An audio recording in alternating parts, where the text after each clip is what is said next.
Yeah, volume 1. I know there's a volume 1. Hello, everybody.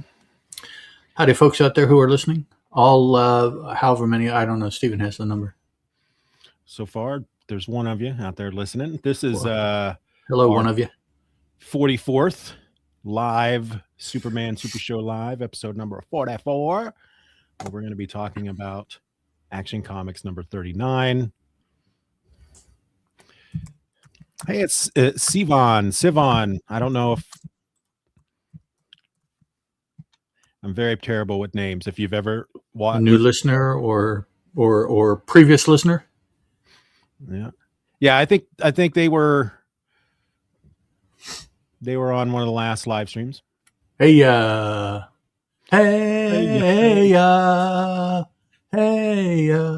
shake it, shake it. Sorry about that, Sivan. That's a thing I do as an old guy. It brings up a song lyric, and I have to bust it, All right, so my pronunciation is close. Oh, cool. Okay. Been listening to the podcast till now. Yeah. And Steven, there is a 6th volume, but okay. Amazon has it for $645. Yeah, I think I'll pass. Which tells me it must be kind of hard to come by at this point. It's only 6 years old. Yeah. Which is kind of sad that in 6 years they haven't done another one. So I guess overall maybe these aren't selling all that well or something. Maybe, but if they have a 6th volume, then there's a good chance that the digitized issues are on DC Infinite because yeah. And this is getting into, let's see, what do we have? Action 106 to 125, Superman 44 to 54, and World's Finest 26 to 36. Past Action 100. I talked about Action 100 on the 100th episode of Just Another Fanboy. So that means that we'll hit Action 100 probably in the Omnibus 5. Yeah. Early on. If the country's still around. Oh, the country will be around. Come on. Hang on. Let's address this quickly. I don't know about you, where you are physically, how you feel. But I feel that any true revolution that happens probably will be rather long coming to get to me in southern West Virginia. Yeah. Now, I will say, in a lot of unfortunate ways, we are a red state. So maybe that will help us. Now, I am not red, so it doesn't reflect me. But I do know that the people in power reflect very red, particularly with some legislation that I have seen that they're proposing this past week in West Virginia. So anyways, so I think because of the two, now, unfortunately, that means that a lot of our brothers and sisters in big metropolitan areas, they will probably feel it first, so, and maybe most, because if they were to succumb, then the action anywhere else wouldn't really be necessary, and one side or the other would just claim, well, we want everything. And so I don't know, by and large, maybe it would affect us economically. Maybe we would start going to the store and finding things a little bit tougher to find at the store and stuff like that. But as far as somebody coming up to my driveway trying to get in my house, or downtown trying to take over the courthouse or stuff like that, I really don't think anything like that would happen. So it would be sad, of course, if something like that happened, but I don't know that it really would affect me directly. At least that's my hope. Let's put it this way. Let's go a different tack. Since today we're doing Action Comics number 39. Right. By the time we get to Action Comics number 100, we may not even be around. I was going to say, good grief. Now maybe I can't argue how realistic you're being there. What is that? 61 issues of 4 stories each, the previous 60. So that's 240 episodes there, plus the intermittent Superman episodes and the World's Finest episodes. And the Superman episodes would be 4 episodes. Well, Superman issues, 4 issues per episode. Action Comics, luckily, I'm sorry. Action is 1. Yeah. There, but still, I'm sorry. Yeah. I mean, you're looking at 250 to 300 episodes. Yeah. This is episode 95. Sounds easy peasy to me, says Seven. Yeah. Yeah. All right. Must be a youngin'. Upstart. Yeah. But yeah, if this is episode 95 and we're just getting around to Action 39, Yeah, those don't line up number wise. Although it is funny to sit here and think, yeah, let's see, we'll hit that in about 268 episodes. It's like, what? Yeah.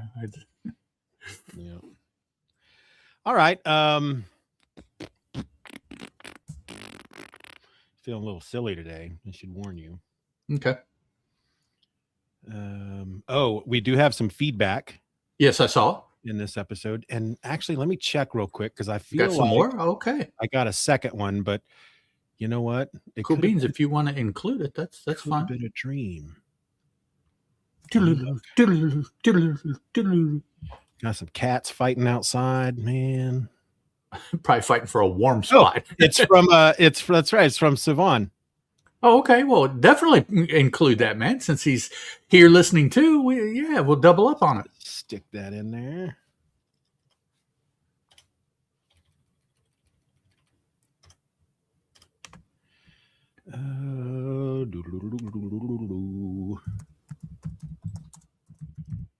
This is the part of the live streaming episode where Steven puts stuff in show notes that you can't see. That's why live streaming is the bomb. All right.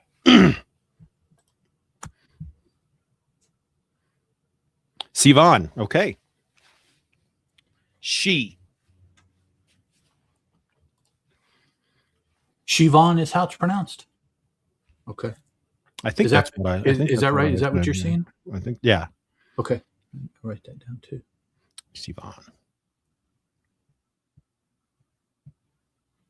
Okay.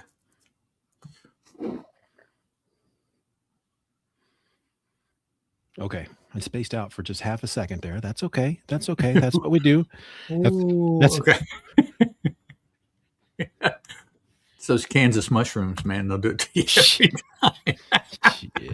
You should have saw me earlier. I've been wearing my pajama pants all weekend, and I had to go out yesterday to feed the outdoor cats, and our porch is just covered in snow. Yeah. And I didn't want the bottom of my pajama pants to get wet. Okay. So I tucked them into my socks. Okay. I'm with you. My pajama pants are like a very light gray, and my socks were black. So I was walking around the house with my hands on my hips. Like, I walked into the bedroom, my wife's sitting on the bed, and I put my foot up on the bed. I was like, what's up? Yep. You're all bad. I look fucking cool. Shimo. Yeah. Sivan. She. Okay. Okay. I'll get it. Old. I always try to use they, and 50 some years of doing it one way. So. That's a lot of undoing it's muscle memory, but I get it every once in a while. Maybe another 50 years and it'll be old hat. I'll be underground. Or we'll still be doing the maybe Super Show. My brain will be in a jar, and that jar will be connected to a gorilla. I'll be like a gorilla man. I guess if that's what you want. I mean, I'm not gonna kink shame you, or I don't know. It's okay. I'm talking about longevity here, brother. Okay, sure. I told you I was feeling silly. Oh, am I actually still recording? Yes. Check. Turn up my mic volume just a bit. Check. Turn up the mic so high. Oh, do you know that song? Oh, check. Wow. I don't know where that came from. I don't know if I know that. Sounds kind of familiar. Yeah, that's the beginning of a Fat Boys song. Oh, man. Turn up my mic so high. Yeah. Wow. Okay. I'm starting to trip a little bit now. I'm thinking about Fat Boys. What is that? That is junior high for me. Wow. Yeah. Okay. Yeah. Fat Boys would have been grade school for me. Dude. Fat boys. Bruh! Fat boy. I remember them on Crush Groove. Yes. As the Disco 3. Yes. all you can eat. Mm. Yep. Dude, man. But I don't think I ever watched the movie Disorderlies. No, I didn't either. I enjoyed their singing, but the snippets that I had seen of the acting, I was like, well, they're not actors, Yeah. but I will buy their music. There's Bill from Long Island. Bill from Long Island's on. We were just getting ready to start, Bill. Siobhan, Bill. Siobhan. Is it 8? Tell me this. Is there an H, a silent H, or a non-existent H that comes out? Or is it? At the end, you mean? No, Siobhan. I'm thinking she, SHI. Was that what they mean when they say corrected the he to the she? I'm so confused now. Steeven. Okay. No, cool. H. Okay. There we go. Okay. Steeven. Okay. Cool. Thank you. So sorry that we're making this so difficult. We don't mean to, for sure. Yeah. I personally have a thing about mispronouncing names. I hate to do it. No, it's your name. There's nothing for you to be sorry about. That's right. You don't apologize. The onus is on us. Get out of our live stream. You don't apologize to us. I don't know. Steeven. Okay. Steeven. Okay, go. All right. And thank you for the phoneticism there. Yeah. Yes, I am good to go. Representing my Pittsburgh Gorillas. Yep. No. Get down. Bring them back. All right, here we go. The following episode was recorded in front of a live streaming audience on Sunday, January the 25th, 2026. You know, saying that, one of my podcast editing clients, Wayne Cordova, I have like 3 podcasts of his that I edit, and 2 of them are retro based. He's got Flip City with a co-host, Greg, and they talk about, movies and toys and junk from the 80s and 90s. And then he's got a show called One to Grow On, which is just him, and it's also TV shows and junk and toys and junk from the 80s and 90s, but it always comes with a lesson at the end. And he just started something this month called the 25th Miss episodes. He missed doing a Christmas episode in December. This is my theory is why he's doing it. He missed doing a Christmas episode in December, and he loves Christmas. So now at the 25th of every month this year is going to be a Christmas episode. Oh, nice. That's awesome. Yeah. The first one came out today because they drop on the 25th of every month. And so Radio Wayne's One to Grow On, and this episode is about Home Alone. That is cool. That's an excellent idea. Yeah. And it's of course edited by moi. So yes, makes it even. I guess I should say woo. If you say moi, I guess. Steven is the Bill from Long Island asked Steven, is the double E in your actual name? Is that in your actual name, or is it a marketing thing? It's my actual name. I am named after my dad's best friend from high school. He went by Steve. I tend not to go by Steve because I think it looks weird. Steeve. To me, it looks incomplete. It's like there's just one more letter. Just put that last letter on there. That's the name. But my dad always called him Steve, so he calls me Steve, and he's about I used to be a real dick about it, right? People call me Steve, and I go, oh, dude, it's Steven. I don't care anymor. But my dad, I don't respond to Steve. Yeah. Oh, I'm sorry. Were you talking to me? I didn't hear the N. Yeah. But he didn't make it back from Vietnam, so I have no idea why his parents spelled his name that way. But it's up there on the monument, Steve Crawshaw, and it's up there as Steve as well. So okay, yeah. Well, cool. All right. Here we go into the episode. You're listening to the Superman Super Show, episode number 95, The Radioactive Man. Hello and welcome to the Superman Super Show. I'm a host. My name is Steven, and 1,000 miles over there to my right is another host, Mr. Ed Moore. Ed, hi. Howdy. Just sitting here trying to stay warm. Did did you listen to the trailer I put out for the Comic Book Super Show? Our Yes, I newest did. podcast. Yes, I And did. how I stole your voice. Yes, you did. Yeah. But my people will be in touch. Yeah, that no big deal. That was a last minute thing. It's like I want Ed to be in this trailer, but I don't have time to schedule something and sit down with him record. So I can't imagine what you could put together using AI with all of the podcasts that you have, clipping words that I have said, because I'm sure I've said several thousand different words that you could piece together, and who knows what I could say. Billy D's in the house. Billy D here.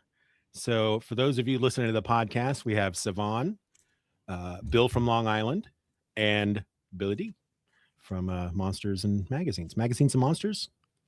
Magazines and Monsters. Yes. Okay. Magazines first. Sorry, Billy D. Bills Unite. Says Bill from Long Island. Yeah. So we are in the middle of a big winter snowstorm that has swept from Texas to the Northeast, Middle East. Middle East, is that a thing? It's all the way up into New England. Yeah. So it's like most of the country from like Maine over to like the eastern or the western side of Texas. Like it just Yeah. I was supposed to go into Pittsburgh, Kansas this weekend because my daughter is back at school. She's been back all week, but forgot to take a couple things with her, and so I was just going to drive down this weekend and bring them. And nope, that didn't happen. So. Not this weekend. No. Yep. All right. Before we get into the actual issue or the story that we're going to talk about today, I have got a couple emails to share, some feedback, if you will. So our first email comes from Matthew Cody. He's the host of the Superman Radio Revisited podcast. He plays the old Superman radio shows, and then he comments on them afterwards. It's a pretty fun little show. Yeah. And why did I say little show? That sounds really condescending, doesn't it? We're old, and little has different connotations. You know, it's a humorous little show. When Grandma and Grandpa use the word little, you know, that's us. That's us now. We're that age. So it's a fun, huge show. Okay, now you're sounding kind of like some porn weirdo or something. Yeah. All right, but he says, "Hey guys, I'm enjoying the podcast and hope you had a Merry Christmas and have a one." Wow. Hey guys, I'm enjoying the podcast and I hope you had a Merry Christmas and have a Happy New Year. Some questions came up in the last episode about Superman's origin and whether or not the daily newspaper strip had started yet.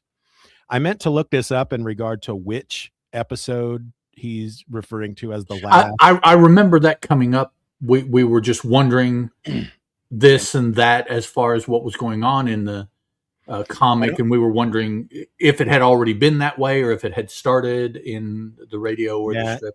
It couldn't have been, as far as this episode, it wouldn't have been the last. The last one would have been the Christmas episode. Mm-hmm. So I bet it was episode 93 that which he also references, but he says he hadn't read that. He did listen to it. So yeah. All right. So he continues. The newspaper strip started January 16th, 1939, and the first storyline did flesh out the origin and included Jor-El and Laura, as Superman's parents were known then. I think you can read it for free online if you search for it. The first episode of the radio show aired February 12th, 1940, and the first episode was all about the origin. I haven't read The Christmas Adventure, published in 1944, but it was fun listening to you guys cover that. So I guess he was talking about our previous episode, which is 94. I can see why the second Christmas special didn't get reprinted like the first one over the years. Your friend, Matt. Yeah. I was going to say something. Oh, yeah, Matt, this was the email that gave me the idea for that I emailed you about for our episode number 100. Right.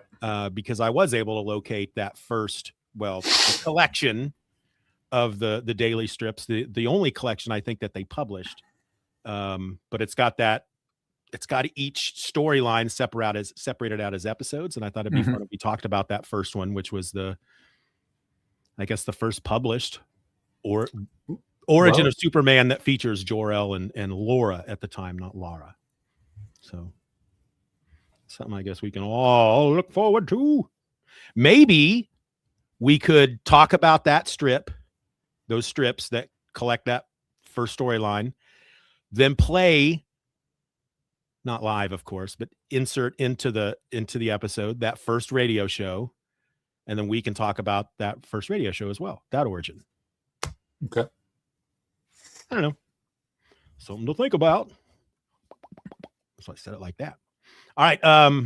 We have one more email. Comes from Sivan, who is listening right now, or at least viewing. Hi, my name is Sivan, and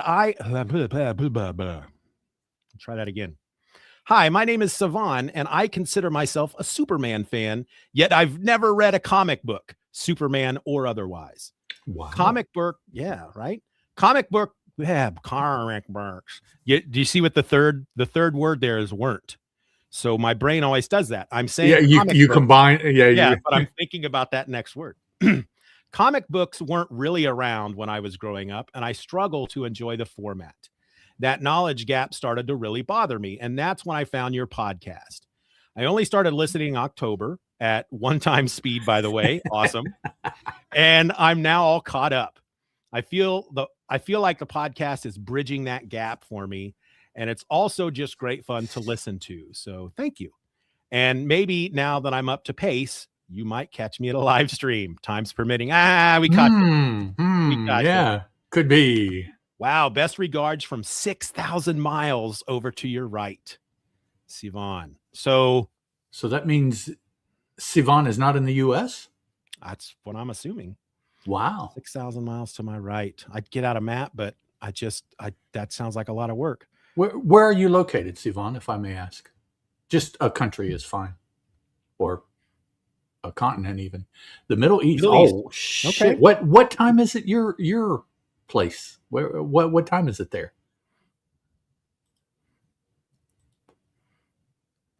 There's a delay. Yeah, I cut all that out. Israel? Oh, he's in Israel. Cool beans. Okay. I don't know that we have ever so it's 20. So it's in the evening. So it's 7 hours. 8. 13, 14. Yeah, that's 6:20 p.m. 6:20 p.m. Yep. So you're 7 hours. That's not too bad. You're not having to do something weird to stay up and listen to us. So that's cool. Okay.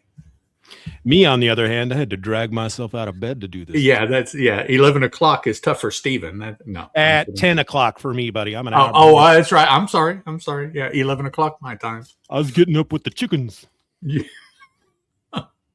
4 hours beforehand. Yeah. Yeah. Sivan says, no, this is a great time. Cool. Yeah. All right. Cool beans. That's awesome. Superman Super goes absolutely. That's it. That's what we are. We are worldwide. I think we can say that. Yeah. Super Show goes international. And I want to say too, it kind of makes me feel whatever positively that Sivan is using the show to fill in a knowledge gap. Yeah. Because that's kind of what I envisioned with the show is you don't necessarily have to read along, but if you want to, that's cool. But if you are doing some other readings, perhaps, this would introduce you and catch you up with, the the firstest appearances of Superman. So that's kind of cool that is actually working out for one of our listeners. I appreciate that. Thank you for saying so. And may I ask, Sivan, because Ed and I are in the same age group, and I'm fairly certain that Bill from Long Island and Billy D are also in our age group. Are you under 20, over 20? And if you're over 20, are you 20 to 30, 30 to 40? Most of us, I think, are in our 50s-ish. Yes. Around in there as Bill from Long Island is 55. Is 55. Okay. Yeah. So all of us are 50-ish. I turned 55 this year. Early 30s. Wow. Okay. Awesome. Right on. That's so not only is she getting into Superman and starting at the beginning, it gives you hope for the future, doesn't it? There you go. Doesn't it? It's like when I find out there was a number of years back when after I got married and we started to have kids, I think it was after Rana was born and Palin was on the way. I was working a second job delivering pizzas. Okay. And practically everybody I worked with were teenagers. Yeah. And at one point I'm in the back when you're not delivering pizzas, you're washing pizza pans. And so I'm back there washing pizza pans and I got my iPod and got it hooked up to the radio and I'm listening to some old metal, hair metal, Warrant and stuff like that, Bon Jovi and crap.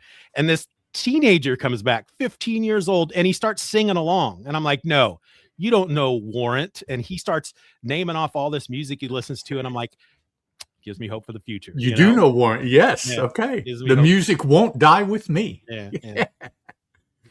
All right. Today we're looking at the Radioactive Man, the Superman tale that appeared in Action Comics number 39. It was written by Jerry Siegel with art by Leo Nowak. And it had a cover date of August 1941, but according to Mike's Amazing World of Comics at mikesamazingworld.com, the issue may have hit the newsstands on June 19th, 1941. And here's what happened in the story. After lab scientist Brett Bryson dies in a lab explosion, the lab owner, Frank Chalmers, is investigated for negligence. Chalmers is cleared, but a hooded man who is bulletproof begins terrorizing Metropolis. Sergeant Casey suspects Superman, but fingerprints reveal it to be the suspected dead man, Bryson. Superman observes Chalmers and discovers that Bryson is alive. The explosion has made the scientist's touch radioactive and left him with a week to live. Chalmers, Bryson, and their assistant Davis concocted a scheme to steal money for Bryson's soon-to-be widow. Superman exposes the scheme, but Bryson kills Chalmers when he learns his boss double-crossed him. Bryson then succumbs to the radiation poisoning. Ed, what'd you think of this one? First, let me say that listening to that synopsis puts me in mind of some old black and white talkie. Just the way that it's set up and the things that have, that so much sounds like not necessarily the individual segments of a reel, but an actual movie, a main movie that could have come on. And so hang on just hang on just a sec, guys. Is everything okay? Okay, they finally got here and they're doing their thing. Cool beats. Is that Terry? This is Terry, and I would, but I don't think she's too hip on being on camera. So yeah. This is my wife, Bill and Sivan and Billy over. Like, let's see, tell her Steven. Steven says hey. Hey, Steven. She said hey, Steven. You could tell her I said, sup. I didn't realize you were on camera. He said, sup. I didn't realize you were on camera. Well, that's fine, baby. You're fine. This is your house. My wife, and when I'm telling them I'm going to be recording with Ed in a few minutes. Okay, we'll stay out of the room. I said, no, don't worry about that. If you interrupt me, you interrupt me. It's no big deal. Yeah, the magic of editing. We're not trying to do a live show, as you know. It's guerrilla podcasting, man. Crap happens and you go with it. That's the whole point. We don't necessarily want crap to happen, but we don't not want crap to happen. Yeah. It's real. It's, yeah. I feel like I should insert about 15 seconds of Rage Against the Machine's guerrilla radio right now. Whoa. Catch that, guys. Yeah, that's it. So a couple things about the cover starting off comes to mind right away. First, at the very top, world's largest selling comic magazine. Now, immediately, and I have no way, I couldn't quickly, because I just read this morning and I couldn't quickly do the research, but I wondered about Captain Marvel because not in Wiz Comics, but I know that when he got his eponymously named book, it sold over 1 million copies a pop. A million issues a pop for months and months and months and years, so it's like, so if Captain Marvel, now at this time, Wiz Comics is where Captain Marvel was. I don't know if Wiz Comics quite had that reach. It might not have happened until he got his own title, and he was already popular and so I question that. I don't know. There's a Marvel book that for years and years had what did it say? The world's greatest comic magazine at the top. Yeah, and I'm like, really? So okay. The other thing that came to mind when I looked at this cover is, wow, this absolutely has nothing to do with the Superman story that we read. No. It's an image of Superman descending onto an emplacement where there are a couple of the huge searchlights that they used to spot aircraft at night during World War II, and an anti-aircraft gun in the background. And there's a couple aircraft drawn up here in the corner so that you actually realize what's going on. I can't tell. I suppose they're not Allied soldiers because the way he's coming down at that searchlight, like he's going to stop it from functioning somehow. Yeah. But there are no there's a marking over here on the right-hand side on the helmet, but it's not one that you can make out. So I don't know if they're Allied or Axis soldiers. I don't know. The planes don't have any markings that I can discern. But now I will say this is, of course, very heavily skewed towards World War II images at this point. What did you say this came out? 41, June 41? 41, yep. So they were, even though his stories weren't necessarily reflecting this, boy, the covers were all in on World War II, in my mind. Yeah, and if you're on the video and you were paying attention, I had the wrong cover up at first. I had the next issue 40. Oh, spoilers. It's got him facing a couple of tanks. So once again, so I guess they must feel that it will help sell the magazine if they kind of skew it to what's contemporary.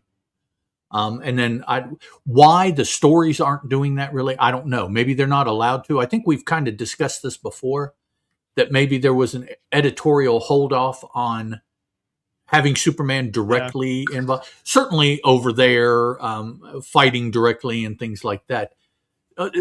Bill, they do look German as opposed to our what were they called, doughboy helmets.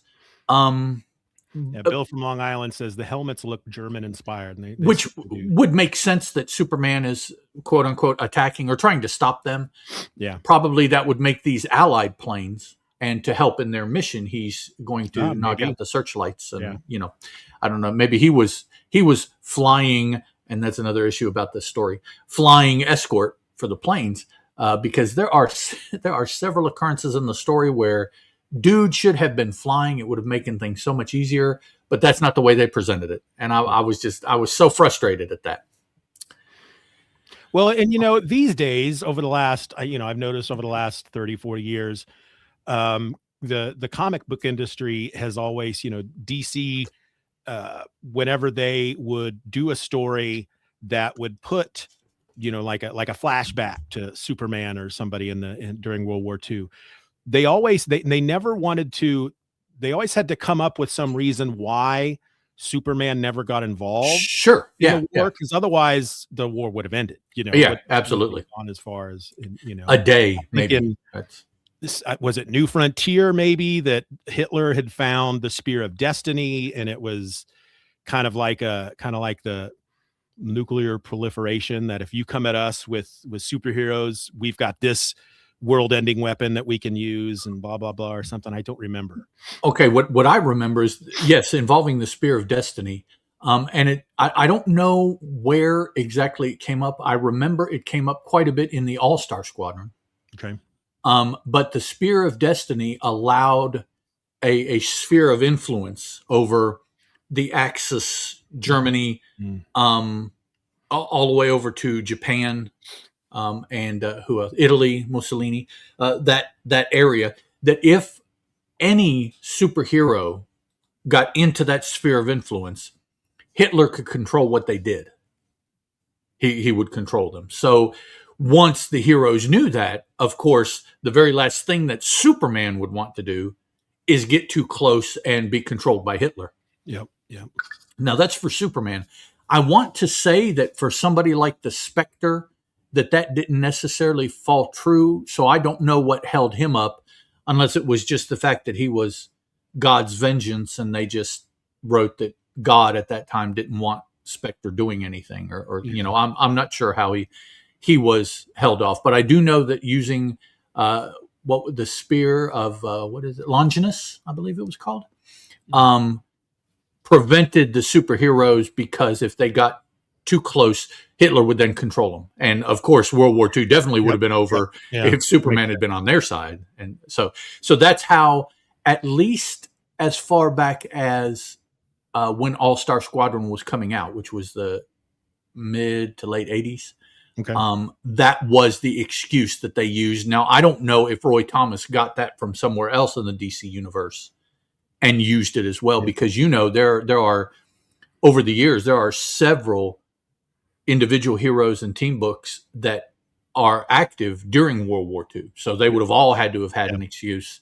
I do remember in the early issues of All-Star Comics, there was a series of non-powered, quote-unquote, superheroes who took off their uniform of the superhero and actually enlisted and did go over and fight as us. They were just regular Joe.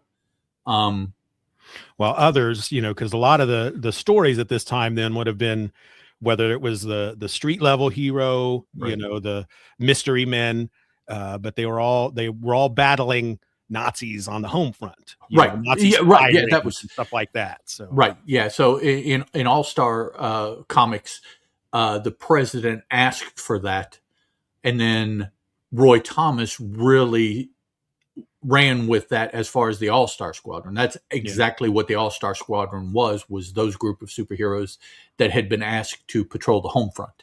Yep. And so Bill from Long Island, I know, is reading the Invaders book. Okay.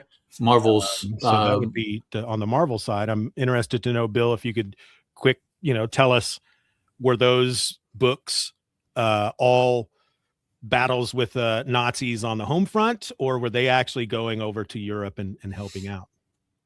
I know Captain America did, because that was his whole deal, right? Yeah, Captain America.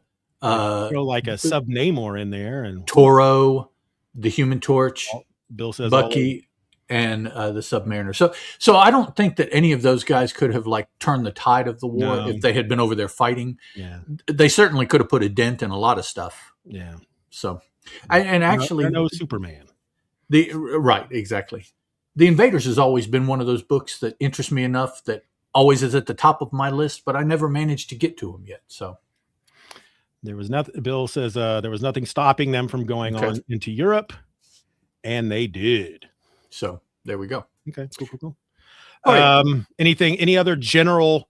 Not about the cover or anything like that. Just those two things struck out: the artwork and then the best-selling pronouncement at the top. Yeah, because that's the whole reason. Because you brought up Captain Marvel. That's the whole reason they went after Captain Marvel, is because Captain Marvel was selling so well. And Captain Marvel was created after Superman had been out. Yeah. So it very much could have been intended as a pastiche. And, if that's the case, then that is a potentially a legitimate copyright infringement, depending. Yep. Captain Marvel was magic and everything, and Superman was absolutely not magic. Actually, that's his weakness. We haven't seen it, but so it's he's this, but it's for different reasons, and so I don't know. I don't think that that's close enough, but it's one of those. You're never going to know the true answer unless there's something written down somewhere. But probably unless you were there, and you were in the courtroom, you heard the arguments, you heard whatever the judge said, whatever. Otherwise, anything you read is going to be slanted by whether or not you're the winner or not, because. Something that I read somewhere, and it is so true. The winner always is who writes the history. Yeah, history is written by the winners. Yep. Yeah, always. So it's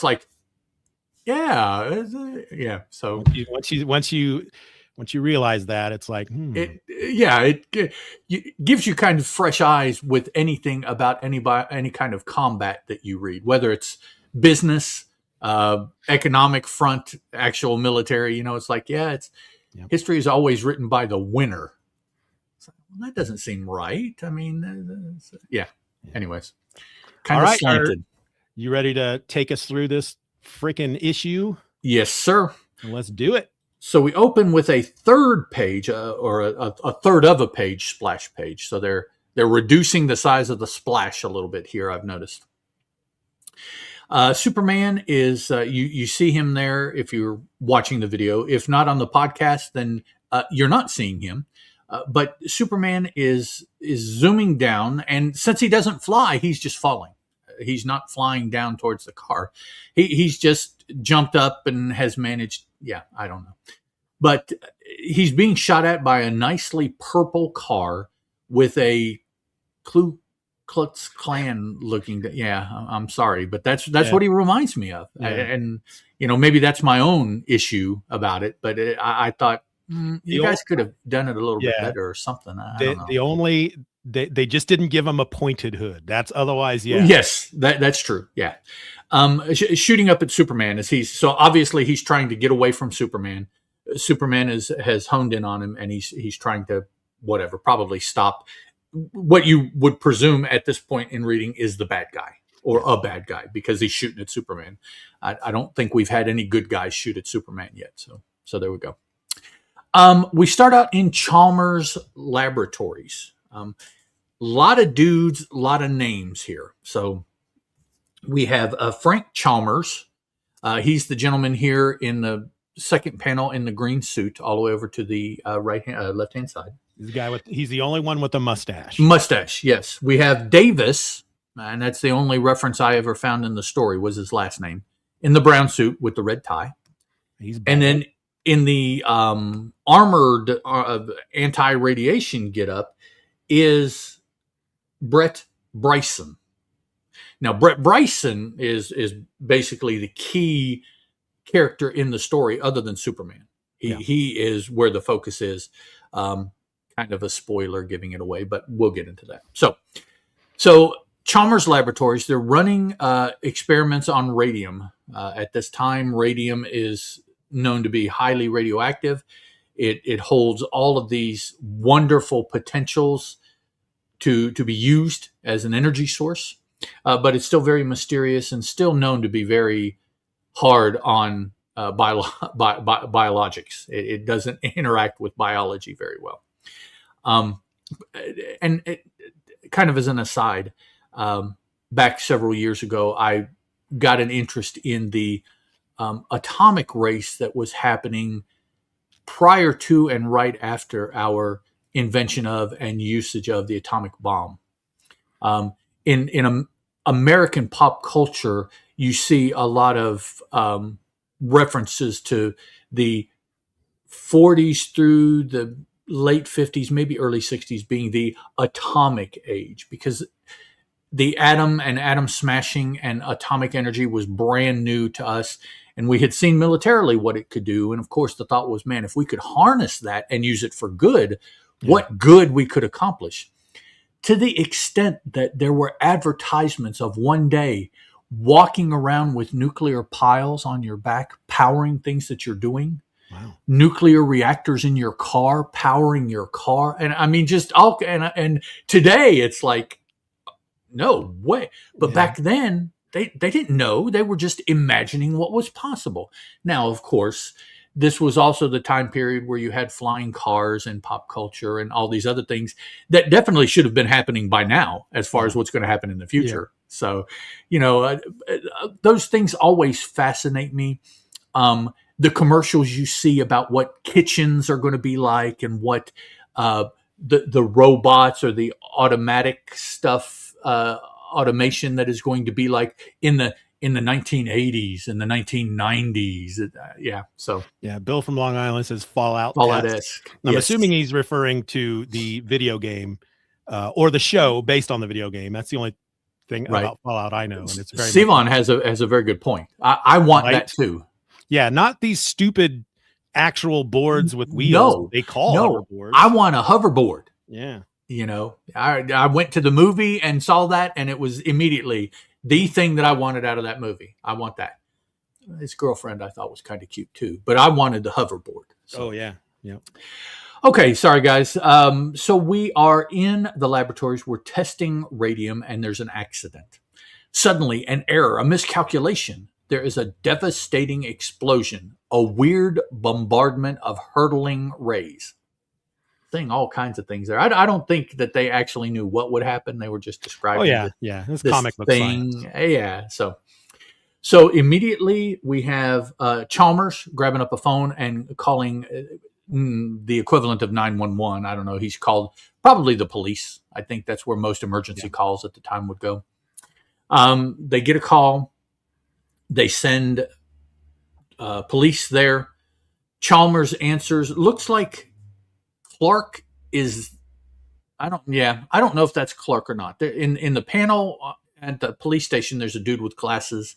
Yeah. And then the next couple panels, there's a dude in a brown hat with glasses, and actually looking at into the where they go to the Lois newspaper offices. This is Lois, and you can't see the dude in the brown hat to see if it's the blue suit that Clark is wearing. I'll bet it is. I'll go ahead and say that's gotta be Clark, because you got the first panel at the police station with the guy with the glasses. That's probably Clark. Second panel, guy with the brown hat, probably Clark. They're at the laboratory at that point. The third panel, they're still at the laboratory, and that is obviously Lois Lane. Lois, yeah. So Clark must have just been hanging out at the police station when the call came in, and then decided as a newspaper man he would go with them to cover whatever was going on. It was so tragic, and so he go. We split up here. We go to the district attorney's office out of like nowhere, kind of. But if you read the story, you see why they inserted this, but I don't know that it really furthered the story too much. There's an upcoming there's an upcoming election, excuse me. And the district attorney is Tom Spaulding, and he figures his chances of re-election are not looking good right now. But if I can take this case of malfeasance at the laboratory that this accident just occurred at, and I can run it through the court system and make it a big thing, I'll win this big case.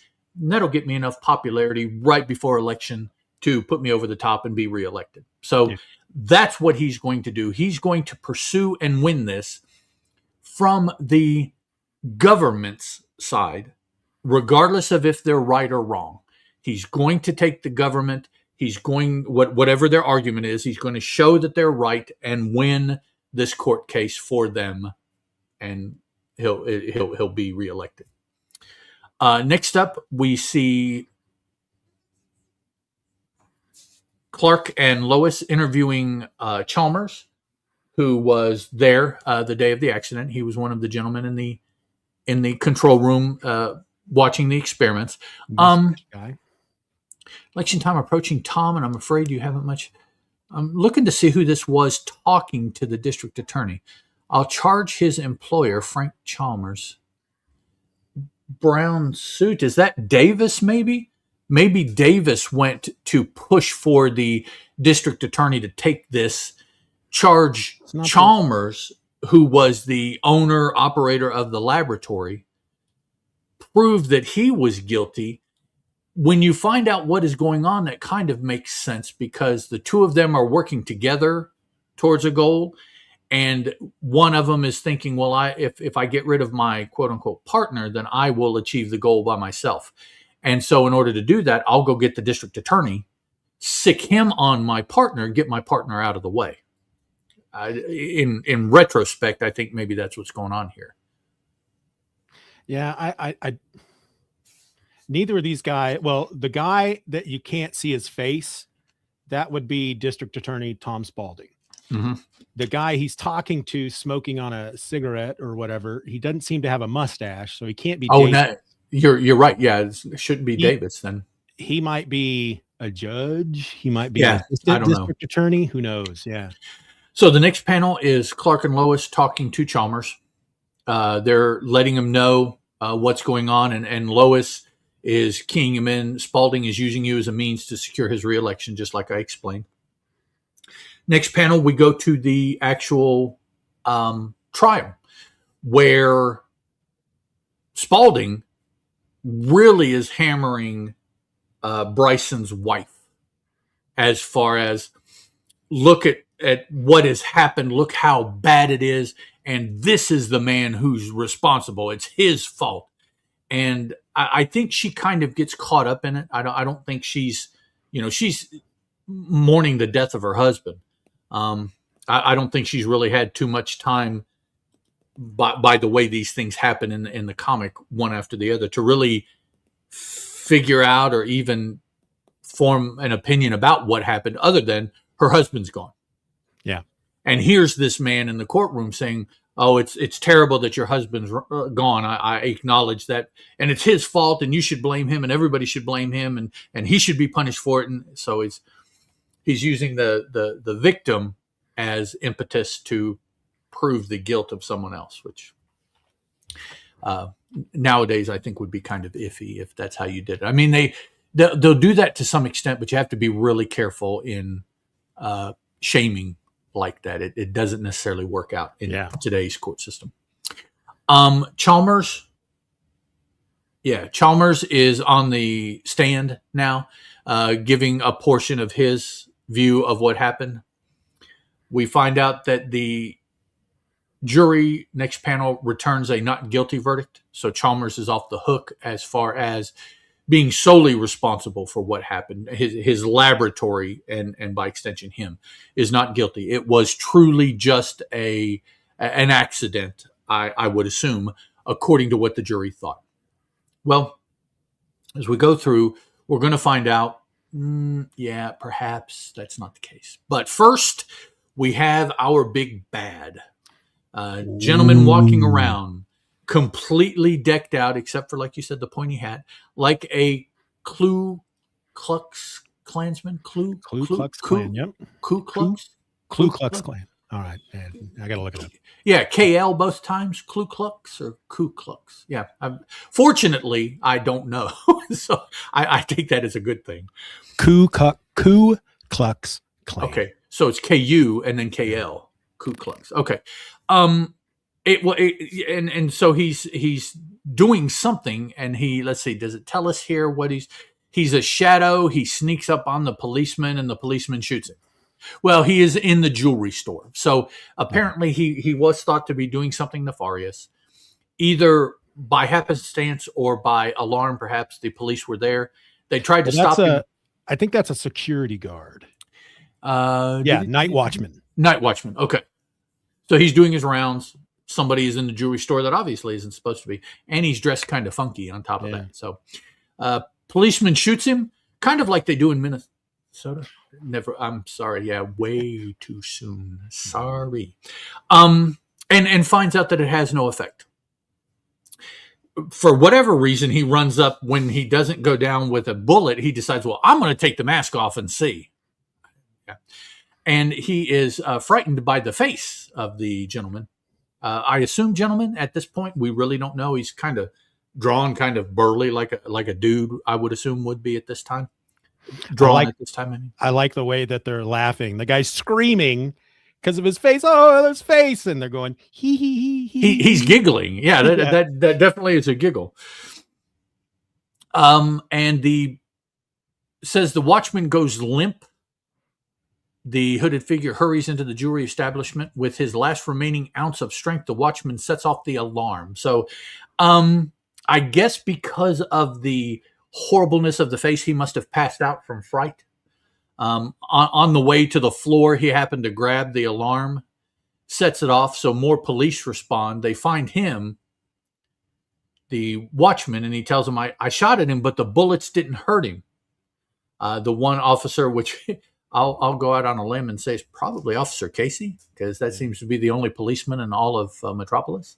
Yep. He's delirious, and he looks in a bad way. Better rush him to the hospital. So as far as we know, he just passed out from fright. There may be something more to it. But because he says, I shot him and the bullets didn't have any effect, does he say they? Yeah, that's what he says. He says, I shot him and the bullets didn't have any effect. The extension of that is that the bullets bounced off of him. Now, what's to say that the bullets did hit him and enter his body, but it just didn't hurt him enough? I don't know. Yeah. But because the bullets bounce off of him, Casey automatically assumes, well, this has got to be Superman. That's the only person in the whole wide world that I know of that it could be that way. So in his head, regardless of what's happened the last 94 stories that we've read, Superman is a bad guy, and this is him doing this, which I was kind of disappointed in that. Well, I mean, we don't ever see cops rush to judgment and focus on one person. No. We also learn here that the night watchman died of radium burns. Yes, in the panel between when they get him and when, well, I was about to get there. I hadn't get so. Anyways, Lois and Clark go to Casey to find out more about this case. Between those two panels, we have a snapshot of a newspaper. The headline says, "Watchman in robbery dies of radium burns." Now, that's interesting because what we see later, as far as people suffering from radium burns, we didn't necessarily see happen here. So I guess right now this would be because of the proximity to this person. When he rips the guy's mask off, it does say that the two figures struggle.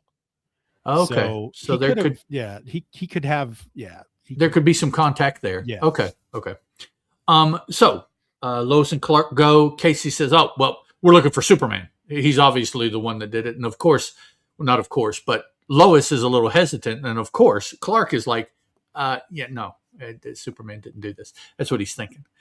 He's thinking, well, okay, so I need to don the suit and go prove my innocence. So, next we have several panels here in kind of a collage of the bad guy, the Radiation Man, Radium Man. They never refer to him in the story as the Radioactive Man. They always refer to him as a ghost. What did your synopsis call him? Was it Radioactive Man? Is that what the title of the story is? The Radioactive Man. Okay, we'll go with that. Yeah. So the Radioactive Man is stealing some other places. He's got a bank sack in one hand. He's breaking into a vault, and he's stealing jewelry here. Now, let me point out, if as it says later on in the story, his hands are transmitting this radiation that he has, holding his hand on this dude's forehead cannot be a good thing. No. This dude is not going to just die from radiation burns. He's got like scrambled eggs in his head now from where they got fried. Yeah. Because so. And this is not meant to be religious in any way.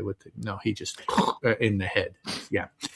So now one of these robberies, as he's running away, he is seen, and the person that saw him, the witness, calls in to the police that he just saw the ghost, the Radioactive Man, running around here in the corner. I know where he is, and I'm trying to get my reward money. That's probably what he's up to. He's not just being a good citizen. He's Clark sitting at home in his jacket, in his shirt, in his tie, reading the newspaper, hears the initial call go out over the radio.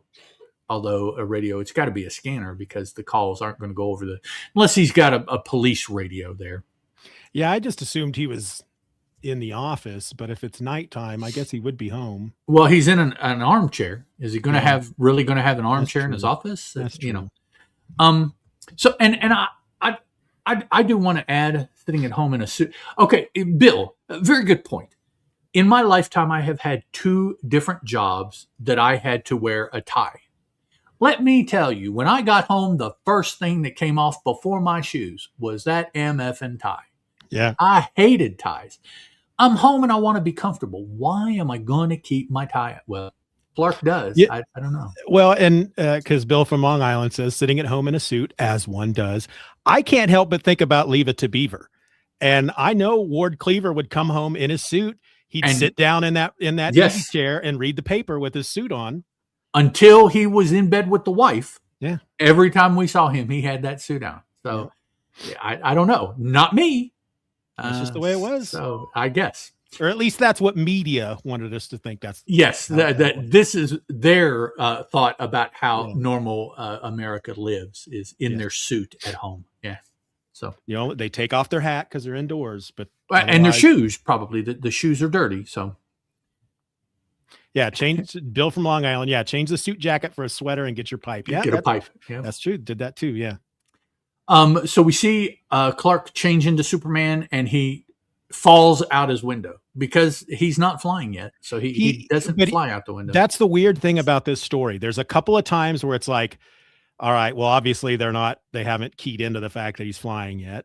But then there's other parts where it's like, okay, he's obviously flying. So why didn't they have him flying? He couldn't do that if he wasn't flying. Exactly. Yeah. It's weird. And that's the same kind of argument that we have run into before. There are times where it's like, oh yeah, he could just be jumping up and down or leaping or whatever. But this right here, this way, that he has to be flying. Yeah. We just have to remember that while today it's common knowledge that looking back at the Superman stories, everyone has decided that it was in that one story in Superman issue number 10 is where he officially started flying. Right. Yeah, that doesn't mean that they said that back then. Right. I don't think they had any idea what they were doing back then. That's an accepted thing by people expressing their opinion. Yeah. It's not where, well, we know because the writer or the editor or whatever made the comment that, there's no definitive. It's just this consensus, and it's like, well, I can't argue that that's the case. So that's just again, that's just mostly fan consensus. But this and. It's been hit and miss in a lot of stories, but in this story, it really seemed that there were instances where it was A and B. They just couldn't figure it out, or they didn't care enough to, That's exactly what happens in this story. I'll point them out when we get to them. So he exits his apartment through the window. Okay, I'm going to say he just dives out. Yeah. Now. This is the panel is a downward, so it's kind of supported that he just dove out the window by the way that this is drawn. No big deal. He can just pull up and land safely because he's Superman, super strong, whatever. So, okay. The next panel shows the radioactive man climbing up a fire escape to the top of a building. He's running from a security guard, which I guess this is still related to the gentleman that called him in. The alley beside the Gallagher Company's place. So from that call, a patrolman or maybe another night watchman is on his trail, and he's following him much more closely. Next panel, we see the policeman climbing up the fire escape also. At the top, the radioactive man is about to get away, it looks like. But when he sees that the policeman has gotten to the top of the rooftop with him, he must turn and face the policeman directly, because in the one panel you see there at the top middle, he's in a door about to enter the building and probably go on back down to street level. Then the next panel, they're still on the rooftop, you can see by the buildings, and he's confronting the policeman. So I guess... go ahead. Finish your thought. I guess he thought, well, the dude is close enough to me now. There's no reason to run anymore. I need to turn and face him. Well, I think it's because the cop is telling him, raise your hands, or the night watchman. Yeah, cop. Raise your hands and no funny business. And he's like, he could have just went, screw you, and kept running. Well, the policeman isn't going to hit him that far away. Right. We know that law enforcement in media, not in real life, can't hit somebody like that. I mean, look. Remember the A-Team? Right. The A-Team is classic. Well, I think it just proves that this guy, this radioactive man, he doesn't need to kill this man. He doesn't need to go after the cop. He doesn't need to turn around and go after him. But he does. Yeah. Right. Yeah. That tells you a lot about who this guy is. So next panel, we see Superman plummeting at this point. That's all you can say about what he's doing there. He's just falling. In time to see the radioactive man and the policeman confrontation on the rooftop. The radioactive man has grabbed up the policeman and he's going to throw him over the roof as Superman is approaching. By the way it's drawn, it looks like the radioactive man sees Superman approaching. Yeah. And so to test him, or give him something to think about, he chucks the policeman over the edge. And Superman says probably what Radioactive Man was hoping. Superman, as he adjusts his fall and continues plummeting over the roof where the guy is going, the policeman, I'll attend to the spook later. Right now, I've got to see to it that no harm comes to the policeman. So the assumption is that was the decision that Radioactive Man wanted Superman to make when he threw the innocent off the roof. So Superman does. He now here, see, here's this he could be flying. Okay, whatever, but he's falling after the policeman. He catches him, and then but he says, seizing the officer's foot, Superman succeeds in swinging his body out of harm's way in time. But in order to, the policeman is going to apparently hit a ledge. He must have gone over the edge of the building, just very close to the building. So he's going to hit a ledge on one of the stories there below. Superman grabs him and swings him out away in time. But to stop the fall of the two of them, Superman grabs a flagpole. So this is showing you that Superman is not flying at this time because exactly. Everything up to this point, you could even say when he jumped out his window, he could have swooped back up. That's why he was up above in the previous page, and he sees them and he swoops down. But then, why does he need to grab the flagpole? Because he doesn't fly. But then there's going to be another scene coming up where it's like, okay, but he's obviously flying here. So they had no idea what they were doing. And they couldn't even consistently stick to one thought about what he does in the air. So he grabs the flagpole to stop, but his weight and the weight of the officer and the speed breaks the flagpole. Not that it matters really, because as long as he can get turned feet down as he falls, he is strong enough that the fall isn't going to damage him. And I don't know, I would think the sudden stop, even though he's holding the police officer, could conceivably cut the police officer in half, or because he's holding him. But no, he's cushioned enough that it saves the police officer. So everybody lands. Superman's tremendous muscles cushion the shock of the fall as he strikes the earth, which is good for him, but that doesn't explain physics, how he didn't hurt the dude with just his arm and the sudden stop across And if you look at the whole page, so first he reaches out and grabs the guy by the ankle and then swings him so he doesn't hit he either probably broke his ankle, dislocated a hip, pulled his leg out of the socket, whatever. And then obviously by the next panel, he's flung him around so the guy spins, and then he grabs him by the forearm, probably yanking that arm out of the socket. And then he just really at the least screwed up his back. Something. It's that poor guy. Maybe he's glad to be alive. Maybe he's not. I don't know. So Superman jumps back up to the roof to pursue the Radioactive Man, because the last time he saw him was on that roof. And you see the entry to the building that they're in, and you see that the door is open. Sivan says, physics. Is that why I don't have my hoverboard? Probably. Probably. Yeah, I don't know. Probably, I'm still kind of sore about the hoverboard. But other policemen gather down on the ground to speak to the dude who is messed up by having been rescued by Superman. I don't know. He could also be suffering from the initial stages of the radiation poisoning that other people that have confronted Radioactive Man seem to contract. I don't know. But he says in there, Superman.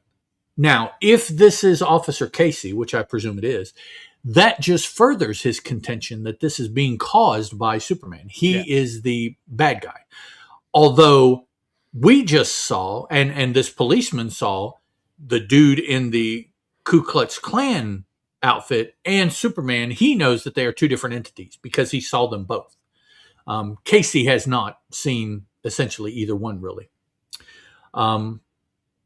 So Superman goes to the top and makes his way down to the bottom where all the officers are gathered, not having encountered the Radioactive Man. So he has escaped as far as he knows.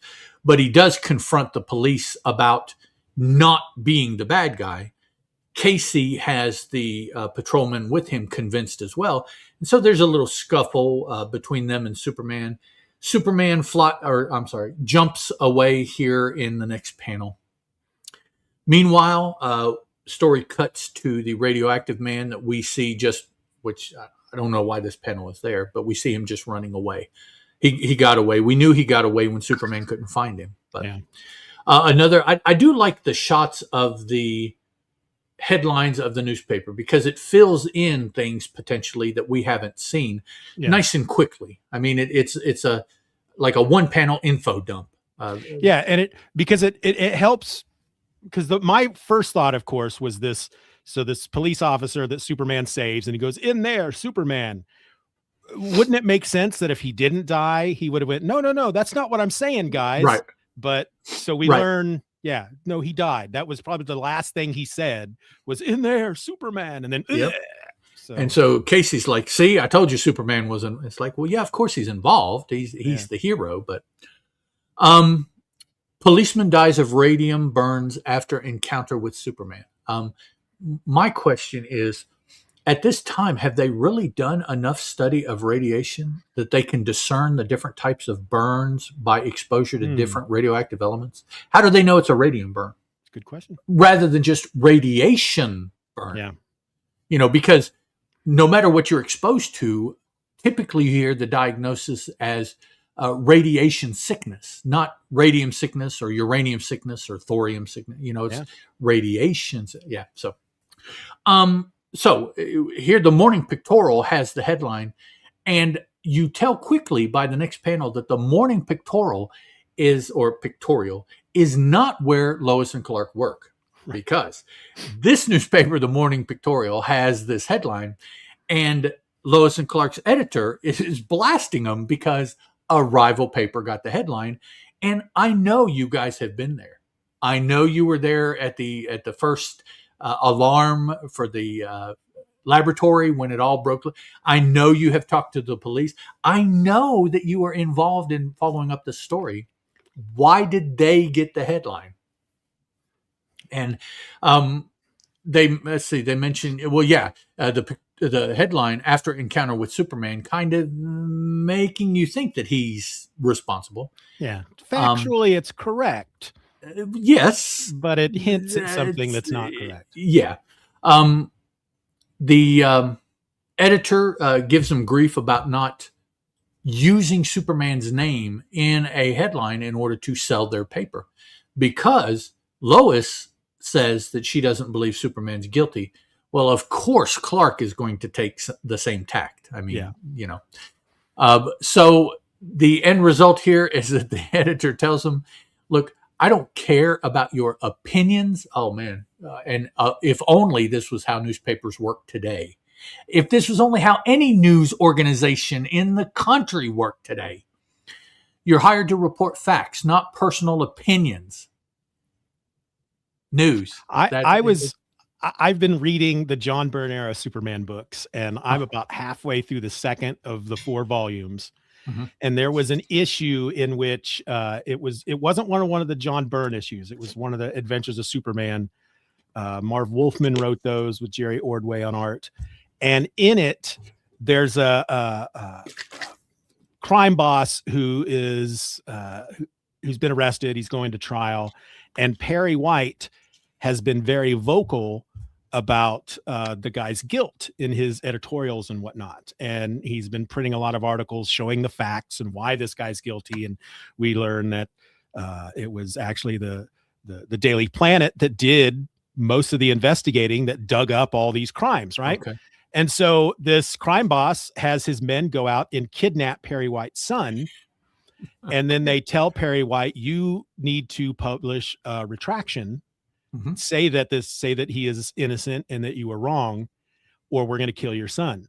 And Perry struggles with it. Like he doesn't want to print lies, and his wife at one point is like, "What the hell is wrong with you? This is our son." What is the question? Just print it. You can go back later and say that, why, it's just like, but he gets to the point where he ends up publishing, the lies, the retraction or something, Right. but he tells his son that he really struggled with it, and his son is like, they've been kind of estranged up to this point anyway, and his son was like, oh, you had to think about it, you struggled with whether or not to save my life, and he's like, bye, Dad. And it's so they really paint Perry White at that point as just a real stickler to the news. We are impartial, we don't print lies if we know it's a lie, and blah blah blah. And well, it's funny that you mentioned that, because there's a definite parallel today. And instead of threatening to kill somebody, you just threaten to sue for $5 billion. Yeah, and essentially the same thing happens. It's So amazing. Sorry, guys. Politics are. Yeah. Anyways, I changed the name thing under my name right in the middle of the show, because I see it. Yep. Watch out, man! They're gonna come and knock your door down and might arrest you and then release you 3 days from now, because they can't. That's What's new, Sergeant? Talking to Casey here. Clark's super. So he goes to Casey to get some more information about the article, about the story that he's putting together. Casey doesn't have anything, or the front desk officer doesn't have anything. Sergeant, which is kind of confusing because Casey's a sergeant. But I believe that what they hear is Casey. What he hears is Casey talking. So this is the front desk. Nothing's going on. Probably because he's news. He's a newspaper man, and that's the pat answer. I'm not telling you anything. Nothing's going on. But while he's there, Clark uses his Superman hearing, and he hears Casey talking to another officer. Probably looks like Casey's boss. I don't know if it ever really says that. What is your investigation disclosed, Sergeant Casey? So this is, I don't know, chief of police or the commissioner, or something like that. We discovered the killer's footprints. Yeah. Killer's fingerprints on the slain officer's collar.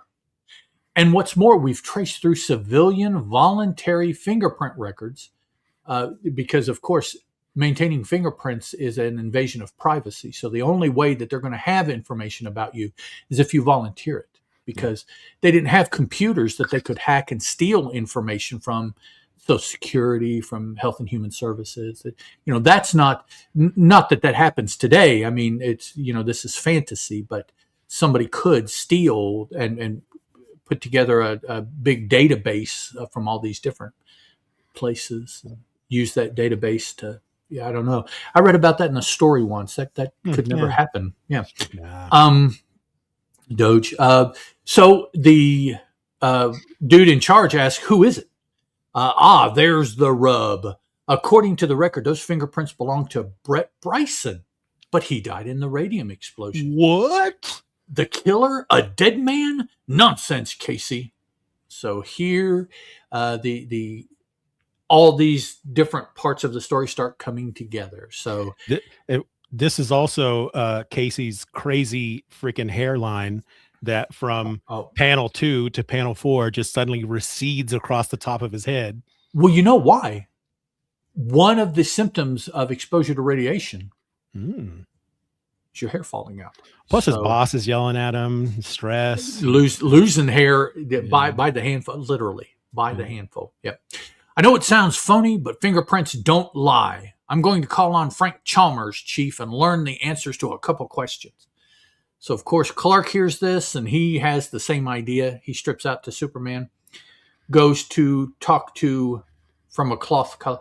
Yeah, Bill says fingerprints lifted from a cloth collar. Yeah, apparently I guess the technology has regressed from then till now. Now that's really difficult to do. I guess it wasn't as difficult back then when they first were using fingerprint technology. So. Maybe the bad guy had jam. He was eating like a pastry with some jam, and he had it all over his fingers. How about this? If his hands are burning people, maybe it burned into the collar. Yeah, very much. And that would have made it a little easier to pick up, maybe. I don't know. It's your no prize. The fingerprints of Bryson were found on a murdered man. How do you explain that? Casey is saying to Chalmers. I can't, but how do you explain this?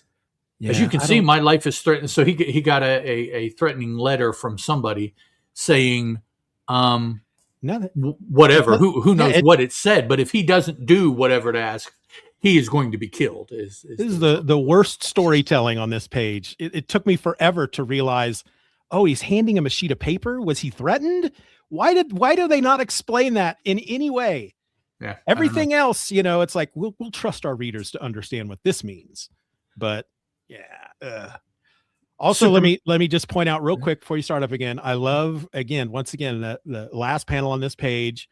Superman in the trees. Oh yeah, they've drawn his cape over the, yeah. I was going to mention that. That's just this little thing, but it's like that's kind of cool. Superman is staking out the house, and he's hiding in the tree, and so that was pretty creative. Maybe one of the more creative little gestures in the whole story was drawing his cape like that. Yep. So he is at Chalmers' house, right? Yeah, enters Chalmers' residence. So that's where we're at. So Casey and Superman are both at Chalmers' house. Chalmers, if you remember, was one of the men in the control room that saw the accident happen at the laboratory to begin with. Chalmers, I believe, he was also the one that was sued, so he must own the laboratory and everything like that. I think it was called, I think his name is in the Chalmers Laboratories or something like that. Yeah. So a little bit later, we see that the house is now staked out. They have a police presence there other than just Casey going to ask some questions. They hear a yell, and they go inside, and they find that Chalmers is, well, they don't say whether he's dead or passed out, but he's laying here. He's talking, so he's not. Oh, is that him? It came through the window. Okay. A hooded figure. So he's, I don't know, maybe he was attacked and just overcome, or maybe he passed out from fright or whatever. But he yells out, the police go to investigate. Superman hears, and he, as a sudden thought occurs to the Man of Tomorrow, he launches himself up into space.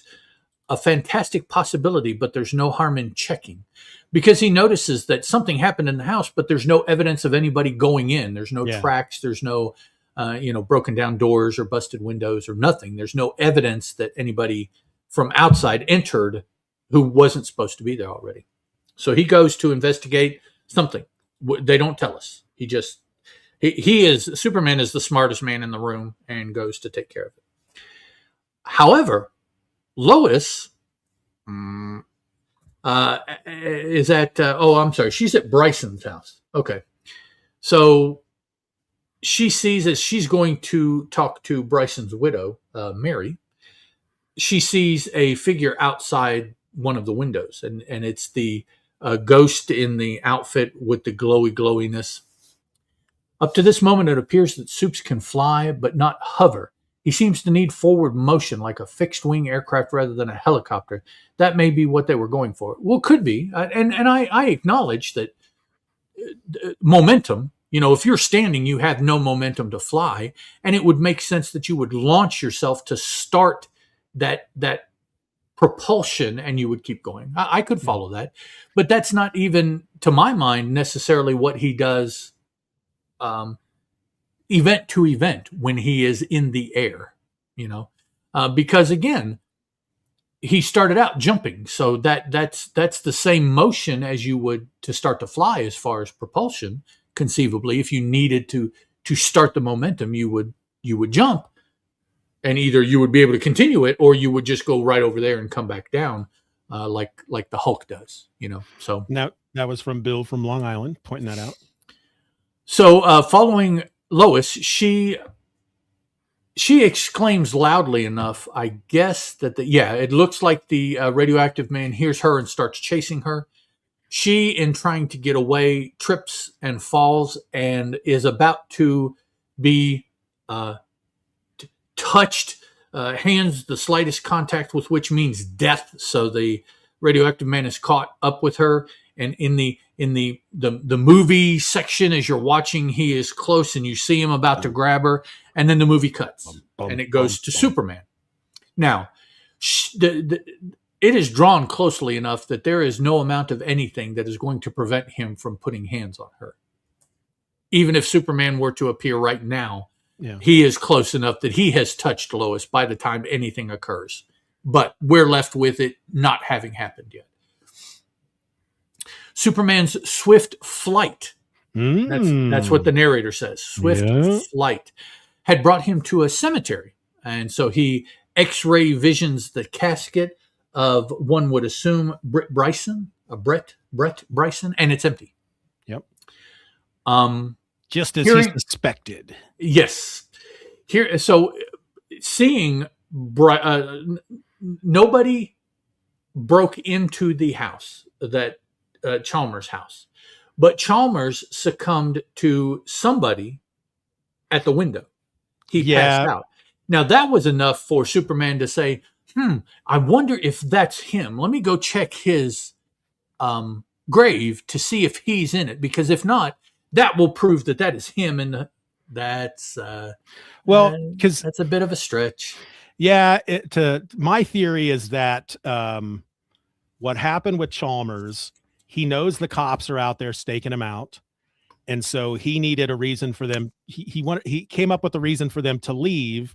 He faked that this ghost guy was there. He throws some things down on the floor. He screams, he lays down on the floor. They rush in. He was just here in the window. You guys scared him off. And then I guess the idea is that they leave to go chase this thing down, and Superman's watching the whole thing. And the Superman leap in logic is quite the leap. I see what you're saying. So this whole scene with him is a distraction. It's fake. Yeah. So you're saying he faked it, and the quote unquote proof that he faked it is Superman saying that I didn't see anybody go in the house and I have been here. Yeah. So he faked to draw attention here because he knew that Bryson was going to be at his house, his own house. I think not necessarily. I think it's because we know, of course, in hindsight, we know by the end of the story that Chalmers is involved. He's a bad guy. Right. He knows that Brett is alive, and he now has these cops staking him out. Of course, that doesn't make any sense. Like, the reason they're doing that is because he said he got a threatening note. It doesn't make a lot of sense. So why would he fake this? I don't know. He had to know that Bryson was going to be over here, and he's trying to draw attention over here by faking, keeping the cops cops out of the picture so he can right. Okay, that makes sense. So Bryson can, I guess, go and kill his wife. I mean, is that what he was going to do? It doesn't make sense that he would. I think he's just, he's one of those sympathetic monsters. We know, again, through hindsight, that he's going to be dying soon. Right. So I think he was just looking through the window at his wife, going, trying to remember what it was so much. Yeah. Okay. But that doesn't. There's no explanation for why Chalmers would try to distract then. I don't know. I mean, I can agree that the way everything is set up, that's what he was doing. But now I question why. Why was it just needed? Trying to keep the cops guessing, keep the cops chasing something that's not there, so he can go rob somebody else or something. Perhaps he knows that time is limited. Yeah. And if I keep them over here, hopefully he will ultimately expire and he won't be able to say anything. Yeah, well, because there's a very ridiculous explanation coming up where I think it's the bald doctor.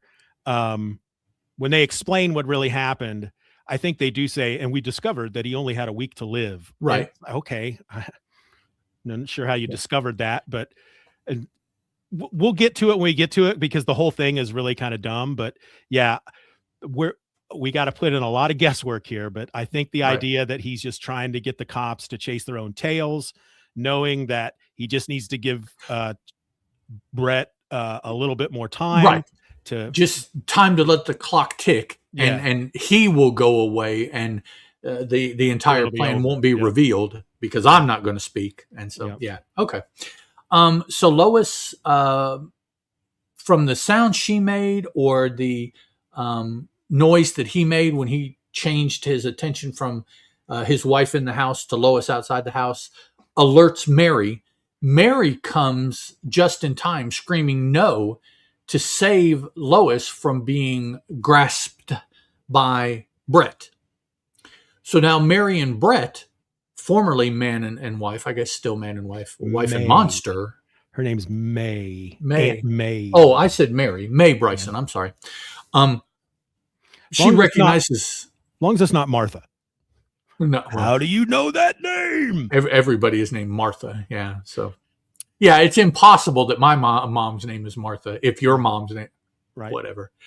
But again, to keep the story going and she recognizes her husband's voice, of course, and tries to speak to him, but he says, no, forget you ever saw me, runs away. So Mary turns her attention to Lois, makes sure she's okay.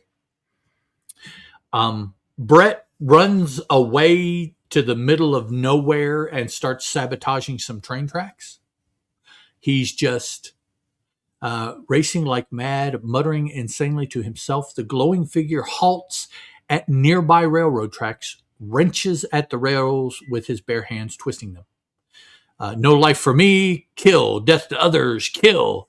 So he's gone crazy, and in his craziness, he decides that the best way to display that is to tear up the train tracks, because the train, if it wrecks, will kill lots of people too. Yep. Yeah. Okay. Leaping. Well, he's psychotic, sociopathic. I mean, some kinds of crazies that is like he's not thinking rationally. Leaping away, Superman sights the glowing figure's vandalism. So leaping away from the cemetery, because this is where Superman was.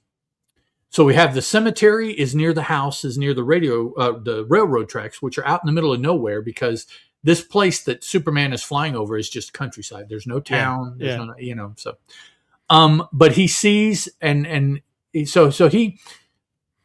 anyways, he's in the air, and he is not in the air to save the train. I'll just put it like that. I got to quit going on. I'm sure people are bored of hearing my arguments of flying, not flying, whatever. So it's not consistently done at this point yet. Yeah. So he stops the train, and this was the perfect opportunity to see him do the under the tracks, lift it up, fix it. But no, he stops the train before it gets to that section of the tracks. And I was kind of disappointed. I'm like, oh, come on. So, yeah, but it's made up for when the engineer comes off the train, is like, what's the idea? Why would you do that? And Superman says the tracks ahead tampered with. Now, this panel, Superman flies away. Oh, hell, this is not the speed lines for a jump. This is a fly away. That's why I can, Bill from Long Island, he's theorizing that he can fly, but not hover. He needs the forward momentum. We're trying to justify, they didn't know what they were doing, period. Boom. Just the lack of consistency is all. I mean, if you consistently did it even if you drew it one way, we're talking about it another way, that's fine. But just be consistent in how you represent it. That's all. Yeah. So he zooms to Chalmers and Davis together somewhere. I don't think we know where this is. Yeah, we don't. But Chalmers and Davis are talking. And then the truth is coming out here. Superman says, "What say we have a little chat?" So far, let me just throw this out there too, Steven. I'm disappointed that we haven't had an A yet. I know, right? I was nowhere. Looking for him, and not. No. That would have been the perfect spot too. Let's say we have a little chat, eh? Yeah, I guess that's what brought it to mind. It's like, have a little chat. You didn't complete your thought. So something missing. I happen to know that Britt Bryson didn't die. I want the truth out of you, says Superman. No sense arguing with a man of your powers. Yes, Bryson lives. The radium blast didn't kill him. This is coming from this would be Chalmers. Chalmers? Yeah, Chalmers. It merely affected his body in a strange way so that he could not be harmed by bullets. And how did they test that? This is exactly what I'm talking about. And could cause sure death by his touch. How did they test that? Anyways. Well, and it's such a weird power set, really, when you think about it. He impervious to bullets. Now that would be helpful in stealing things. Yes. That's fine. But why? So the policemen try to shoot you and you don't die, but you're going to turn around and touch them so that they die? Yeah. That's it's just combo? Such a weird. It's not that, they could have said the radiation melts anything that comes close to it, such as any metal, so bullets can't harm him. Melts the bullets, melts the guns. Okay. But to just simply say that it merely affected his body in a strange way so that he could not be harmed by bullets. Yeah. Why specifically bullets? It's just weird. No A. No A. A. Oh. Ace is Ah, ha, different. ha, ha. Then this glowing figure, the Superman, committing all these crimes is in reality Bryson.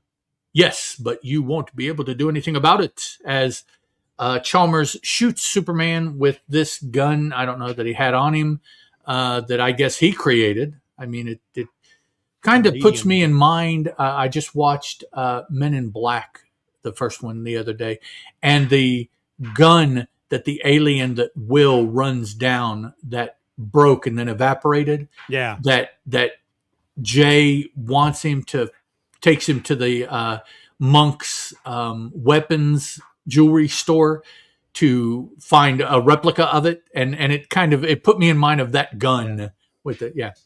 And of course I know it's not Monk, but I think it's the same actor. Right. So. It's the same actor. Yeah. Shalhoub, Exactly. Tony Shalhoub. Tony Shalhoub. Yep. Look, he can't move, says Davis. The radium gun has robbed him of his energy. So that is why they were experimenting with the radium, is to make weapons out of it. Right so, yeah. Here is your example. At that moment, the door opens. In lurches the glowing figure, dragging loot with it. You captured Superman?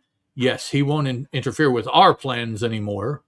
And then Chalmers and Davis go on about the overall plan that you see involves Bryson, who is been exposed to the radiation, and then Chalmers and Davis, who were in the control room watching the accident. Which what accident? So, well, and I love how Chalmers is like, now I can explain at my leisure because I have nothing to fear from you. Yep. Nobody can do anything to him because Superman is frozen also. So he has no worries. Hakuna Matata. Yeah. So we see the whole story laid out for us here. If we hadn't really put it together, I think there were enough clues to put most of it together, but maybe some of the specifics we didn't really know because nobody had voiced them yet. And then, of course, suddenly Superman, he wasn't affected by the radium. It's the wrong kind of radiation. You know, of course, it's not the green, blue, red, yellow, white, kinds of radiations that, anyways, that's kind of a joke. So I only pretended to be overcome. Out with the truth, Davis. I know nothing beyond what Chalmers has said. You're lying. Tell the truth or I'll dash your skull against the wall. That's a rather violent Superman, and there is absolutely no reason at this point to believe he would not do that. Right. If I were Davis, it's like, you win, dog. Nowadays, people are like, oh, come on, Superman doesn't kill. Come on. Yeah. But here, Superman, it's kind of like, nowadays, you would never see Batman pull a gun. Back in the original, Batman was pulling guns all the time. Yep. It was, I'll speak. Chalmers lied. He never intended to give the money to Bryson's wife. That's what he said earlier. What's more, that explosion wasn't accidental. He arranged it deliberately so that Bryson would commit those crimes for him. So he knew in making the gun that exposure to radium would not kill Bryson and would, I don't know, give him some kind of abilities. I can't imagine he would know exactly what. But we could then use this Walking Dead man because of his new abilities to do crime for us. Yep. Wow. Okay. That's some superior thinking. Superior. Sure. We'll go with that. Immediately, Bryson turns on Chalmers. He grabs him by the throat, which we now know all he has to do is touch him. But not necessarily in doing that, but about the same time, that is the last of Bryson's life. So that was his dying gesture. He died. He kills Chalmers by juicing his throat and upper body with radiation burns, whatever. Superman also acknowledges why Superman had to look under the hood. I don't know. He doesn't know what Bryson looks like, so it's not going to confirm anything for him. The hooded figure collapses upon the slain. The hooded figure collapses upon the slain Chalmers. That's an interesting text. That terrible distorted face, peaceful at last. Yeah, so Superman. Aw. And Davis is here. They're dead, both of them. So actually, the only one to get punished is going to be Davis. He's going to have to take the rap for everything. Yep. Superman turns Davis over to the police later. Casey, I've got to admit I was mistaken. And Lois, of course, you ought to know by now, Sergeant, that Superman has dedicated himself to fighting crime. The end. So, no ha-ha laughing about who turned the story in first or anything like that. We've kind of gotten away from that. Yep, that's the next issue. Yeah. With see, now that makes me think German because of the crosses on either side, German cross. But solid, fun story. A lot happened.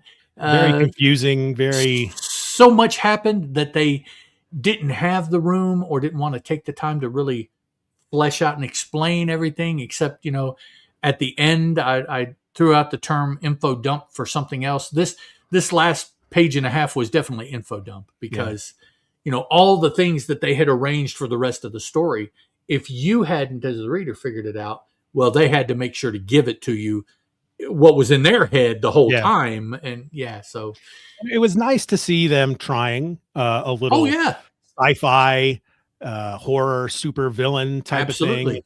Unfortunately, the super villain dies at the end, so we're not going to see them come back. But it was, it's a very welcome change from gangsters and that kind of stuff, even though we've been loving that stuff as well. But they just they really tried to pack a lot in there. They tried to explain what they could. They just glossed over anything they couldn't explain. But it was fun. It was quite enjoyable. I really liked it. Now, immediately, I wonder if this storyline appeared in the strip or on radio, and it gave them more breadth to explain some of these things through the course of the adventure. I don't know, maybe. If anybody out there has knowledge of listening to us talk about this story and the strips and radio, if this story, and why change the name, the Radioactive Man or the Radium Man, if this was a story in either of the other media formats, I would be interested to find out and peruse those to see if they had more room to flesh it out a little bit. I mean, now we've got 13 pages, 12, 13, 14, something like that is typically what these installments are. This was 12. 12. Okay. So I don't know, sometimes it really seems that they haven't adapted their storytelling to the amount of space that they have. And so they start out at a pace that isn't going to do it. And then at the end to finish it, they just dump the rest of the story out of their pot onto the, and it's like pacing, particularly with the story revelation, maybe not pacing as far as art, but the pacing of the story itself sometimes seems rushed, or it not even. It's not evenly paced from first panel to last panel. You really get that sense when you're getting to the last couple of pages that the writer at some point just went, "Oh shit." Yeah, really. I've got one page left and I've got half of my story. So, but good fun. Yeah, I like a little bit more the introduction of more sci-fi elements. Not that an alien from another planet is not sci-fi to begin with, but they've kind of tamped that aspect of Superman down as he is interacting with real world politics, gangsters, regular human issues and things like that. You kind of are led to forget that at its core, this should be a sci-fi kind of tale. And I think I talked about this last time. Maybe it was the time before last. Let me see if I can get this open. But one of the books I've been listening to is called Superman, the Unauthorized Biography by Glenn Weldon. And he kind of, as he's going through this early period in Superman's life, he basically, I'm assuming it's just a theory really, but he's saying that whereas you had characters like John Carter from Mars, who was a everyday dude who gets sent to an alien planet and it gives him superpowers. And then he has to fight these fantastical sci-fi things. This is an alien who comes to Earth and gets superpowers.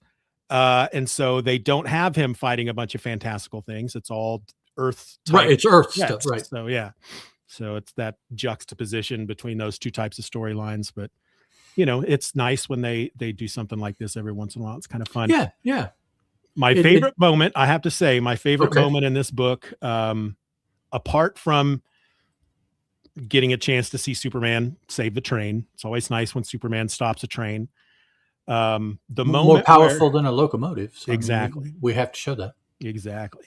The moment where the radioactive man throws the cop off the roof. There's something about that. Just the fact that he sees Superman coming, makes that decision like the Green Goblin did, and just picks the guy up bodily and throws him off the top of the roof. That's we don't see that kind of power in this book all that often. Not coming from Superman. Of course, the difference is this doesn't kill the cop, right? But in your other example, it does kill the individual ultimately.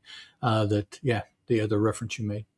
I always liked how it was put in the first Tobey Maguire Spider-Man, where he gets the same thing kind of happens. The Green Goblin is up on the bridge, but he's holding what is it, like one of those cars that ride the tram car, a tram. Yeah. It's like a sky tram thing. It's full of kids, and he's holding it up, threatening to drop it drop it down to their death. But in the other hand, he's holding Mary Jane. Right. And he says something to the effect of, and I'm sure I'll find the clip and stick it in here, but this is where the villain gives the hero a homicidal choice or something like that. It's like, you can let these people die or you can let her die. And Spider-Man in the end saves them both. So. Yep. Well, that's what heroes do. They find a way. Yeah. That's why they're the hero. Yep. All right. Anything else you want to say about this? No, I don't think so. It's an hour and a half of talking about it. I think I got it all out of my system. All right. In our next episode, billionaire Morgan Thorgenson's wayward daughter, Nancy, sets off a pulpy gauntlet, fixed roulette, I'm going to do that. I'm just going to do that all over, folks. Take two. Click. Click. In our next episode, first of all, Morgan Thorgenson. That's a tough one. Yeah, when you said that, I had to look. Yeah. I'm like, what? Yeah, that's a great name. All right. In our next episode, billionaire Morgan Thorgenson's wayward daughter Nancy sets off on a pulpy gauntlet. Fixed roulette, sky-high rescues, a car hoisted into the air, and a dam bursting flood, sending Clark and Superman through cliffhangers, narrow escapes, and scandalous peril. That's coming up on episode 96, when Ed and I take a look at The Billionaire's Daughter, the Superman tale that appeared in Action Comics number 40, published by DC Comics in July of 1941. So until next time, folks, I'm Steven, that's Ed, and this was the Superman Super Show. Thanks for listening. Ciao. Morgan Thorgenson's wayward daughter. Yeah, that's a test there before you go on stage. Yeah. See if we see old Morgan Thorgenson somewhere in here. There he is. There's old Morgan Thorgenson. Okay. Okay. Yeah. I could believe that. I expected him to be blonde, but he probably started out as blonde. Oh, so easy peasy. Yep. Yeah. Oh boy. All right. So that's the episode. Was there anything else I wanted to mention? I mean, yeah, I am about halfway through because there's 4 volumes in that Man of Steel, the John Byrne era Man of Steel, and I'm halfway through the second volume. They've been a lot of fun. It's not often. You've been posting your progress on Blue Sky. Yep. It's not often, that us podcasters remember, or us comic book podcasters remember, that we can read comics for the fun of it and not talk about it. Not have to worry about how am I going to talk about this one? What should I point out? No, just read them for fun. And I'll tell you, those stories so far have been really hit and miss with me. Some of Yeah. them are great, some of them aren't. Yep. And yeah, It's, yeah. So it's like of the three titles that were running at that time: Superman, Action Comics, and Adventures of Superman. Superman is like the flagship. mhm. If there's any kind of main storyline going on, it would be going on through that, but there's not really. Action Comics is handled kind of like a Marvel team up book. It's John Byrne's chance to not only do Superman, but to bring in all these other characters. He's had Phantom Stranger, the Demon, Okay. Legion of Superheroes, the Metal Men, Teen Titans. So, and then Adventures of Superman is Marv Wolfman and Jerry Ordway. And while those are big stories, they also focus a lot more on his personal life, Daily Planet, his parents. Okay. That's the title that introduces Cat Grant, and Bibbo Bibowski Yep. was introduced in an earlier issue. So that's kind of fun. Okay. What about you? What you been up to? What you been reading? Different stuff. Last night, actually, I finished volume 3 of the Moon Knight volume that has the Midnight Mission.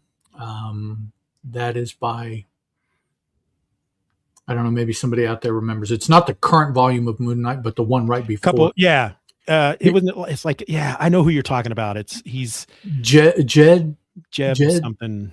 Something. Yeah, I forget who the writer of that. And what attracted me to it was this concept of the Midnight Mission. Come to find out that is it Marvel that had House of Mystery? I think so. It's one of the Marvel, Jed McKay. It's one of the Marvel haunted house entities that he, Moon Knight, convinced to work for him. And so it inhabited this building that used to be the base that just got destroyed in battle. And so Moon Knight kind of rescued it from over here where maybe it was getting into trouble.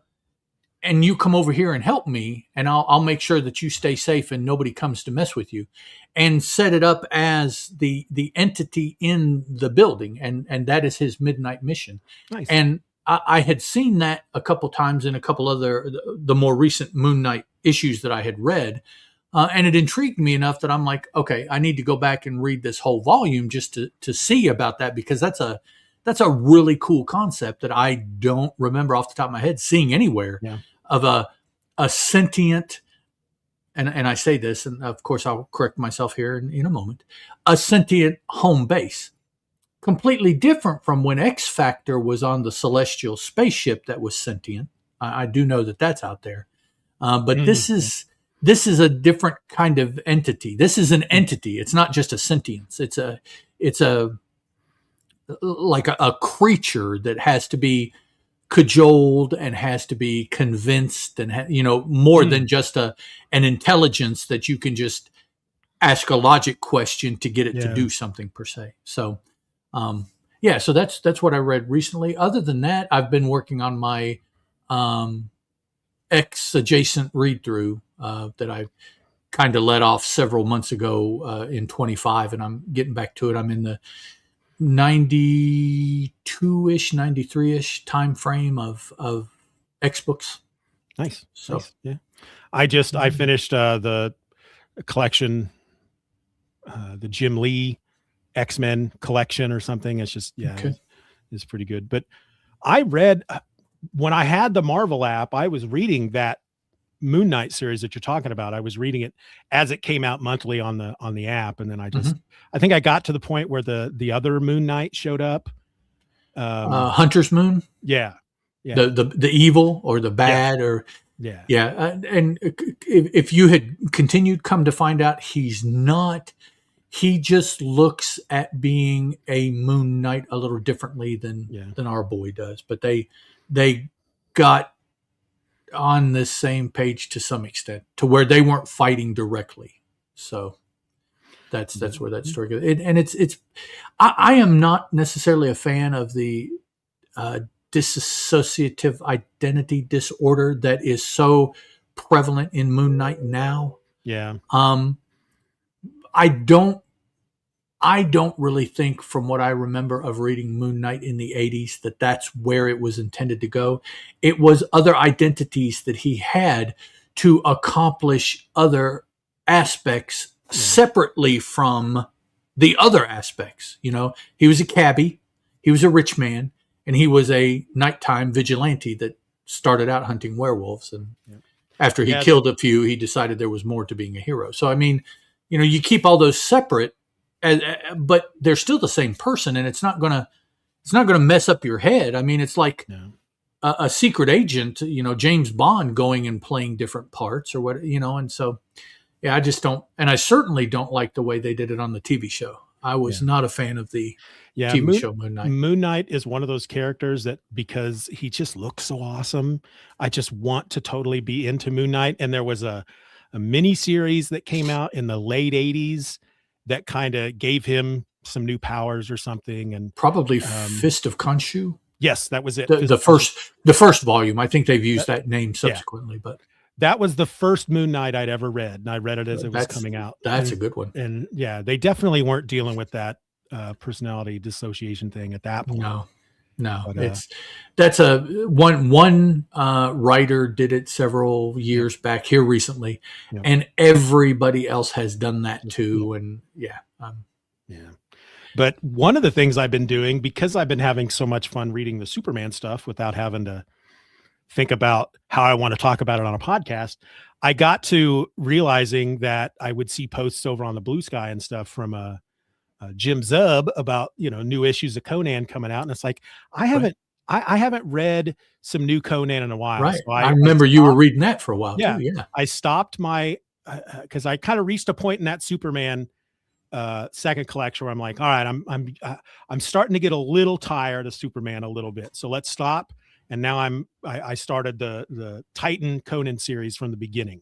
Okay. So I'm just going to read through those and get all caught up and go back to start reading those monthly, because I really looked forward to when those issues came out every month. Now, since Titan got it, there's been quite a bit of movement on different titles, right? Yes. I mean, miniseries and one-offs, and I mean, they've really used Conan a lot while they've owned the rights to it. Yep. Yeah. So there's a bit that I've got to catch up on. I've got, I think, just what I have on Comixology in my library, just under Conan the Barbarian, there's like 33 titles, and that's not, because they're only up to like 28 or something, but there was like the crossover that came out, and then there's some other miniseries that's coming out right now. Isn't there, or wasn't there, like a second ongoing title also? There was the Savage Sword of magazine that they've been doing. It's still ongoing, right? I think so. Yeah. Okay. Yeah, and as long as you're a consumer that likes fantasy, there's nothing wrong with some Sand and Sandals fantasy, man. It's some of the original kind of fantasy stuff, and so. Oh, you want to hear something crazy? Sure. For some reason, the other day, I can't remember what I was watching with my daughter. I can't remember what movie they referenced.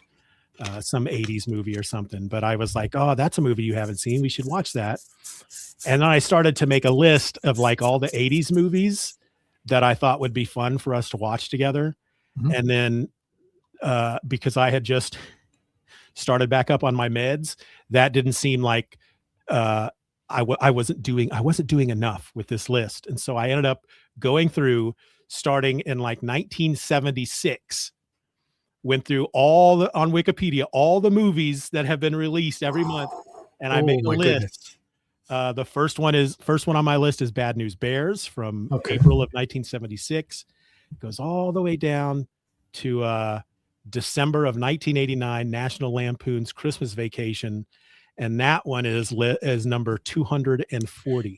You look through all those years and everything to damn. Yeah, and I know I've missed some, so I got to kind of comb back through it again, but roughly 15 years of theatric releases. Yeah. So at one point it went from, here's a list of movies from the 80s. we ought to watch a couple movies. Yeah. It went from that to, you know what? I don't care if she watches these with me or not. I just want to watch every movie and it was it wasn't like, for example, I don't have I can't think of the name of the movie. There's certain movies that I didn't discover until maybe I was in my 20s. Oh, okay. Those didn't go on the list. If it was something that I saw in the theater, rented on video after it came out, or saw it on HBO, those were on the list. Oh, and just, for those that maybe will listen to this on a podcast later, yes, kids, there was a concept where you would go to a video store and buy or rent a tape of a movie and take it home if they had enough copies in stock and a copy was available. If it was brand new and it was hot, chances are you had to wait even longer, because when you went, they didn't have any copies available. You couldn't just say, movie XYZ into your microphone on your TV controller and get the movie like you can nowadays, you bunch of spoiled wretches. Yeah. I think Blockbuster was the one that kind of introduced the idea of multiple copies. Yes. Yeah. Normally there was one copy. Yeah. If it was a mom and pop. Because they had to pay like $300 per copy, and that's why if your VCR ate the tape, you were screwed, because you'd had to pay like $200 or $300 to replace it. Yep. But back then, there was even a time back then where you could go in and rent a VCR. This comment here. Yeah. Remember waiting in the store for we have two that are due back today. So, okay, well, I'll just look at the rest of the wall and see. And hope somebody brings it back. And they're like, sir, we just had okay. And you'd run over and rent it before somebody else who might be there would do the same. Those were the fun days. Sometimes you would get something else. Sometimes, but you really wanted to see this because chances are it was you and friends or you and a significant other. So that was what the plan was. And you went to get the movie and there wasn't any copies, but you'd ask and they're like, well, yeah, we have 2 or 3 that are scheduled to be back today and be back by, 9:00, which is when they closed. And so you would just hang out for a little while, hoping that one would come in. And if it didn't come in before you really had to go, you would just grab something. Well, we've seen this before. We know it's good, and you'll grab it and go, Well, and sometimes it wasn't that big of a deal to wait a while, because at that point, it's like, oh, okay, so I guess I could, maybe while I'm waiting, let's see if I can find something else. I could spend an hour in a video store if I didn't know what I was looking for, and just, do I want to rent this one? Because if I go home and it's not a good movie, I've ruined my evening, or do I want to rent this one? So you end up getting something you've probably already seen. And there were plenty of movies that you really didn't know about until you saw the box and you read about the movie in the back, because we didn't have the kind of access to information then that you have now at just the press of a few buttons. We had, maybe somebody said something on TV or a friend said it, or maybe you had a magazine that talked about them. That was it. So, there was any number of movies that you would be exposed to because you went to rent and you looked at the boxes and you're like, oh, what is this? And you'd read the synopsis on the back and you're like, I got to remember that one. That's cool. Yeah. The funny thing is that was some of the most intense. Just a second. Yeah. We're just chatting at this point. Yeah, that's fine. Oh, good. Okay. Sorry. That was some of the most intense socializing that we had then, because you would probably go with someone or a group of people. You would meet other people there, and you would chat with the clerk because they knew about other movies coming out or movies like this or whatever. So, there's this push nowadays as far as socializing not happening too much because of computers and stuff. And those of us that wear the geek moniker, we're not necessarily the best throughout our life at socializing anyways. But one of the main ways we would do it safely is when we went to rent a VHS tape. That was our group. Movie watchers. We would take some with us and we would talk about. So that was actually a small socializing affair that you would do every week or every couple weeks also. So there was the benefit to, well, you just wanted to walk in and get the movie, but it wasn't available. So what do I do now? Well, you'll socialize a little bit while you're there. And it was it seems like such a simple thing, but it's something that is entirely alien to experience nowadays. Those kind of stores don't even exist anymore. And so it that concept of, I don't know what I'll watch. Let me go down to the video store and see what they have available.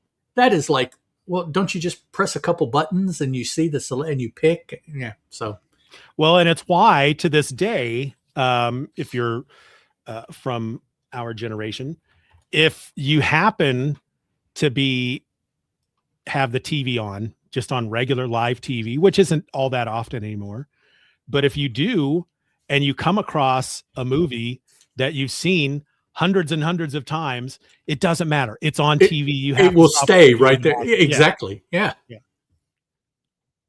Which is weird, but we're conditioned. If the movie was playing, this was probably going to be the only chance you'll see it for a couple of months. And we did not have the selection then that we do now. So those things that we liked, we saw more often. Whereas nowadays there's such a variety available that, you do not have to watch anything more than once unless you want to. Yep. Once upon a time, you had 3 things that you could watch at any given time. And so you watch something and you do that frequently enough. And it's like, from then on, if it's on, that's where you go because that's what you're used to. That's what, it's familiar, it's comfortable. So that's what you do, for good or bad. Same thing with music. Nowadays, you have probably more music at your fingertips than has ever been available. But if you don't know what you want to listen to, a lot of people are going to go through that list and pick the Chicago album that they grew up listening to because mom and dad had it in the house, or something. Chicago is that way for me. So yeah. Steven, it was pretty cool. There's pluses and minuses to it, but when you step into something that is nostalgic for you as an individual, there is nothing that can beat it. Eating food, watching movies, listening to music, reading books. There are people that I know that are friends of mine that are my age that have a book that they will read every year. Yeah. A 20-year-old nowadays, I'm not sure that even occurs to them to read, because there are so many very similar things that they can read that if they like something, they just read the new one or they read one by another author or whatever. Whereas us, Lord of the Rings, that is my go-to once a year. Every year I read the trilogy because I was exposed to it when I was in high school. It completely enamored me. I was absorbed by it, and it left a mark that I want to feel that again. Yeah. And so I reread it. Okay, there you go. Films that you watch almost every year. And there are people that that you could try to explain, but they just wouldn't understand why you do that. What's the point of doing that? That's fine. It's what I like and what I want to do, and yeah. There are certain movies we watch every year because of certain holidays. We always watch the Shaun of the Dead, Hot Fuzz, and World's End on Halloween. We always watch The Christmas Story and Muppet Christmas Carol on Christmas Eve. Right. You associate one with the other, and it's like, well, this one has occurred, so this is what we do. But, Forrest Gump is one of those movies that I just every couple of years I got to sit down and watch it. You just got to. Sure. But, yeah. All right. I guess for you folks watching live, tomorrow is the debut of the first episode of the Comic Book Super Show, where Ed and I are talking about Kitty Pryde and Wolverine issue number 1. The episode is a mammothly long, epically long episode. It is 2 hours and 38 minutes long. I sincerely doubt the rest of our episodes will be that long. Maybe the first episode of every season will be fairly long. Maybe. But you know what? They only come out once a month, so you have plenty of time to get it listened before the second one comes out. So, and it'll be just as entertaining as the Superman Super Show, just a different topic. Exactly. If you've just always wondered, why don't these guys ever talk about other comics? Well, here's your chance. Now's your chance. And maybe you'll understand why we don't, because it's 2.5 hours long. It's, so right. And that's the tangents. That's the first volume of Kitty Pryde and Wolverine from Yes. the mid 80s, not anything more Yeah. recent that might have that title. 1984. So we're always going to be talking about old stuff probably, but Oh, wait until you hear what the next volume of the show is. oh, have you already decided? I picked it, and I am actually putting together because I looked, and I actually have 2 sets of copies of this book. So somebody is going to benefit by a shipment of actual copies of this. Nice. Because I have 2. So I like it that much that I had just lost track that I have one, and so I seem to have had another. It's 6 issues. It starts with a collection that probably the thing to do would be to just talk about in broad strokes, and then the first 6 issues of the next, which is an ongoing. So you want to wait until we record episode number 2 to reveal, or do you want to wait till even later to reveal it? Let's wait until later. Okay. No, we don't want to detract from what we're talking about by, oh, this is something that somebody thinks is really cool. So we're, let's talk about what we're talking about, and then near the end it'll be, oh yeah, by the way, the next time will be so. All right, cool. And I'm particularly interested to get your thoughts, because I don't believe this is anything. I believe when I threw it out there earlier, I don't believe this is anything that you have read. So if this is indeed the first time that you have read it, that'll be very interesting to me. I think most of what you threw out there, I had not read. I know Concrete, I had read a little. Mm-hmm. I own a couple issues of Concrete. They're up in the attic somewhere. I don't know which miniseries. I don't know if it's the first one. Yeah, but other than that, everything else you threw out, I don't think I'd read anything. This is cool. All right, folks, thank you for joining us today. Let's tentatively schedule. Let's see. 2 weeks from now will be the 8th of February. Mm-hmm. Let's go ahead and do this one, another Superman Super Show on the 8th. Okay. Because then that gives me more time to get it edited before it has to go up in March. Right. Gotcha. So February 8th, 10 a.m. That's our penciled in next Superman Super Show. Sounds good. So hopefully Billy and Bill and Savan will all be able to make it again. And if we can start growing this group that's with us when we do this, that would be that'd be cool. Très cool. Yeah. Yep. And if not, that's fine. We're still going to record. We still enjoy talking to each other. Not to be weird about it, but we keep each other happy. Yeah. Anyways, otherwise we wouldn't have done this for 95 times. Yeah, exactly. And we wouldn't be starting a second one. It's more than that, counting the John Byrne. That's true. So counting the John Byrne, we've done this over 100 already. And starting another show, that's kind of the signal that we don't mind each other so much. So it's All right. So those of you watching live, I'm going to stop the live stream. So thank you for spending some time with us today. Yes, thank you very much. Live stream is ending.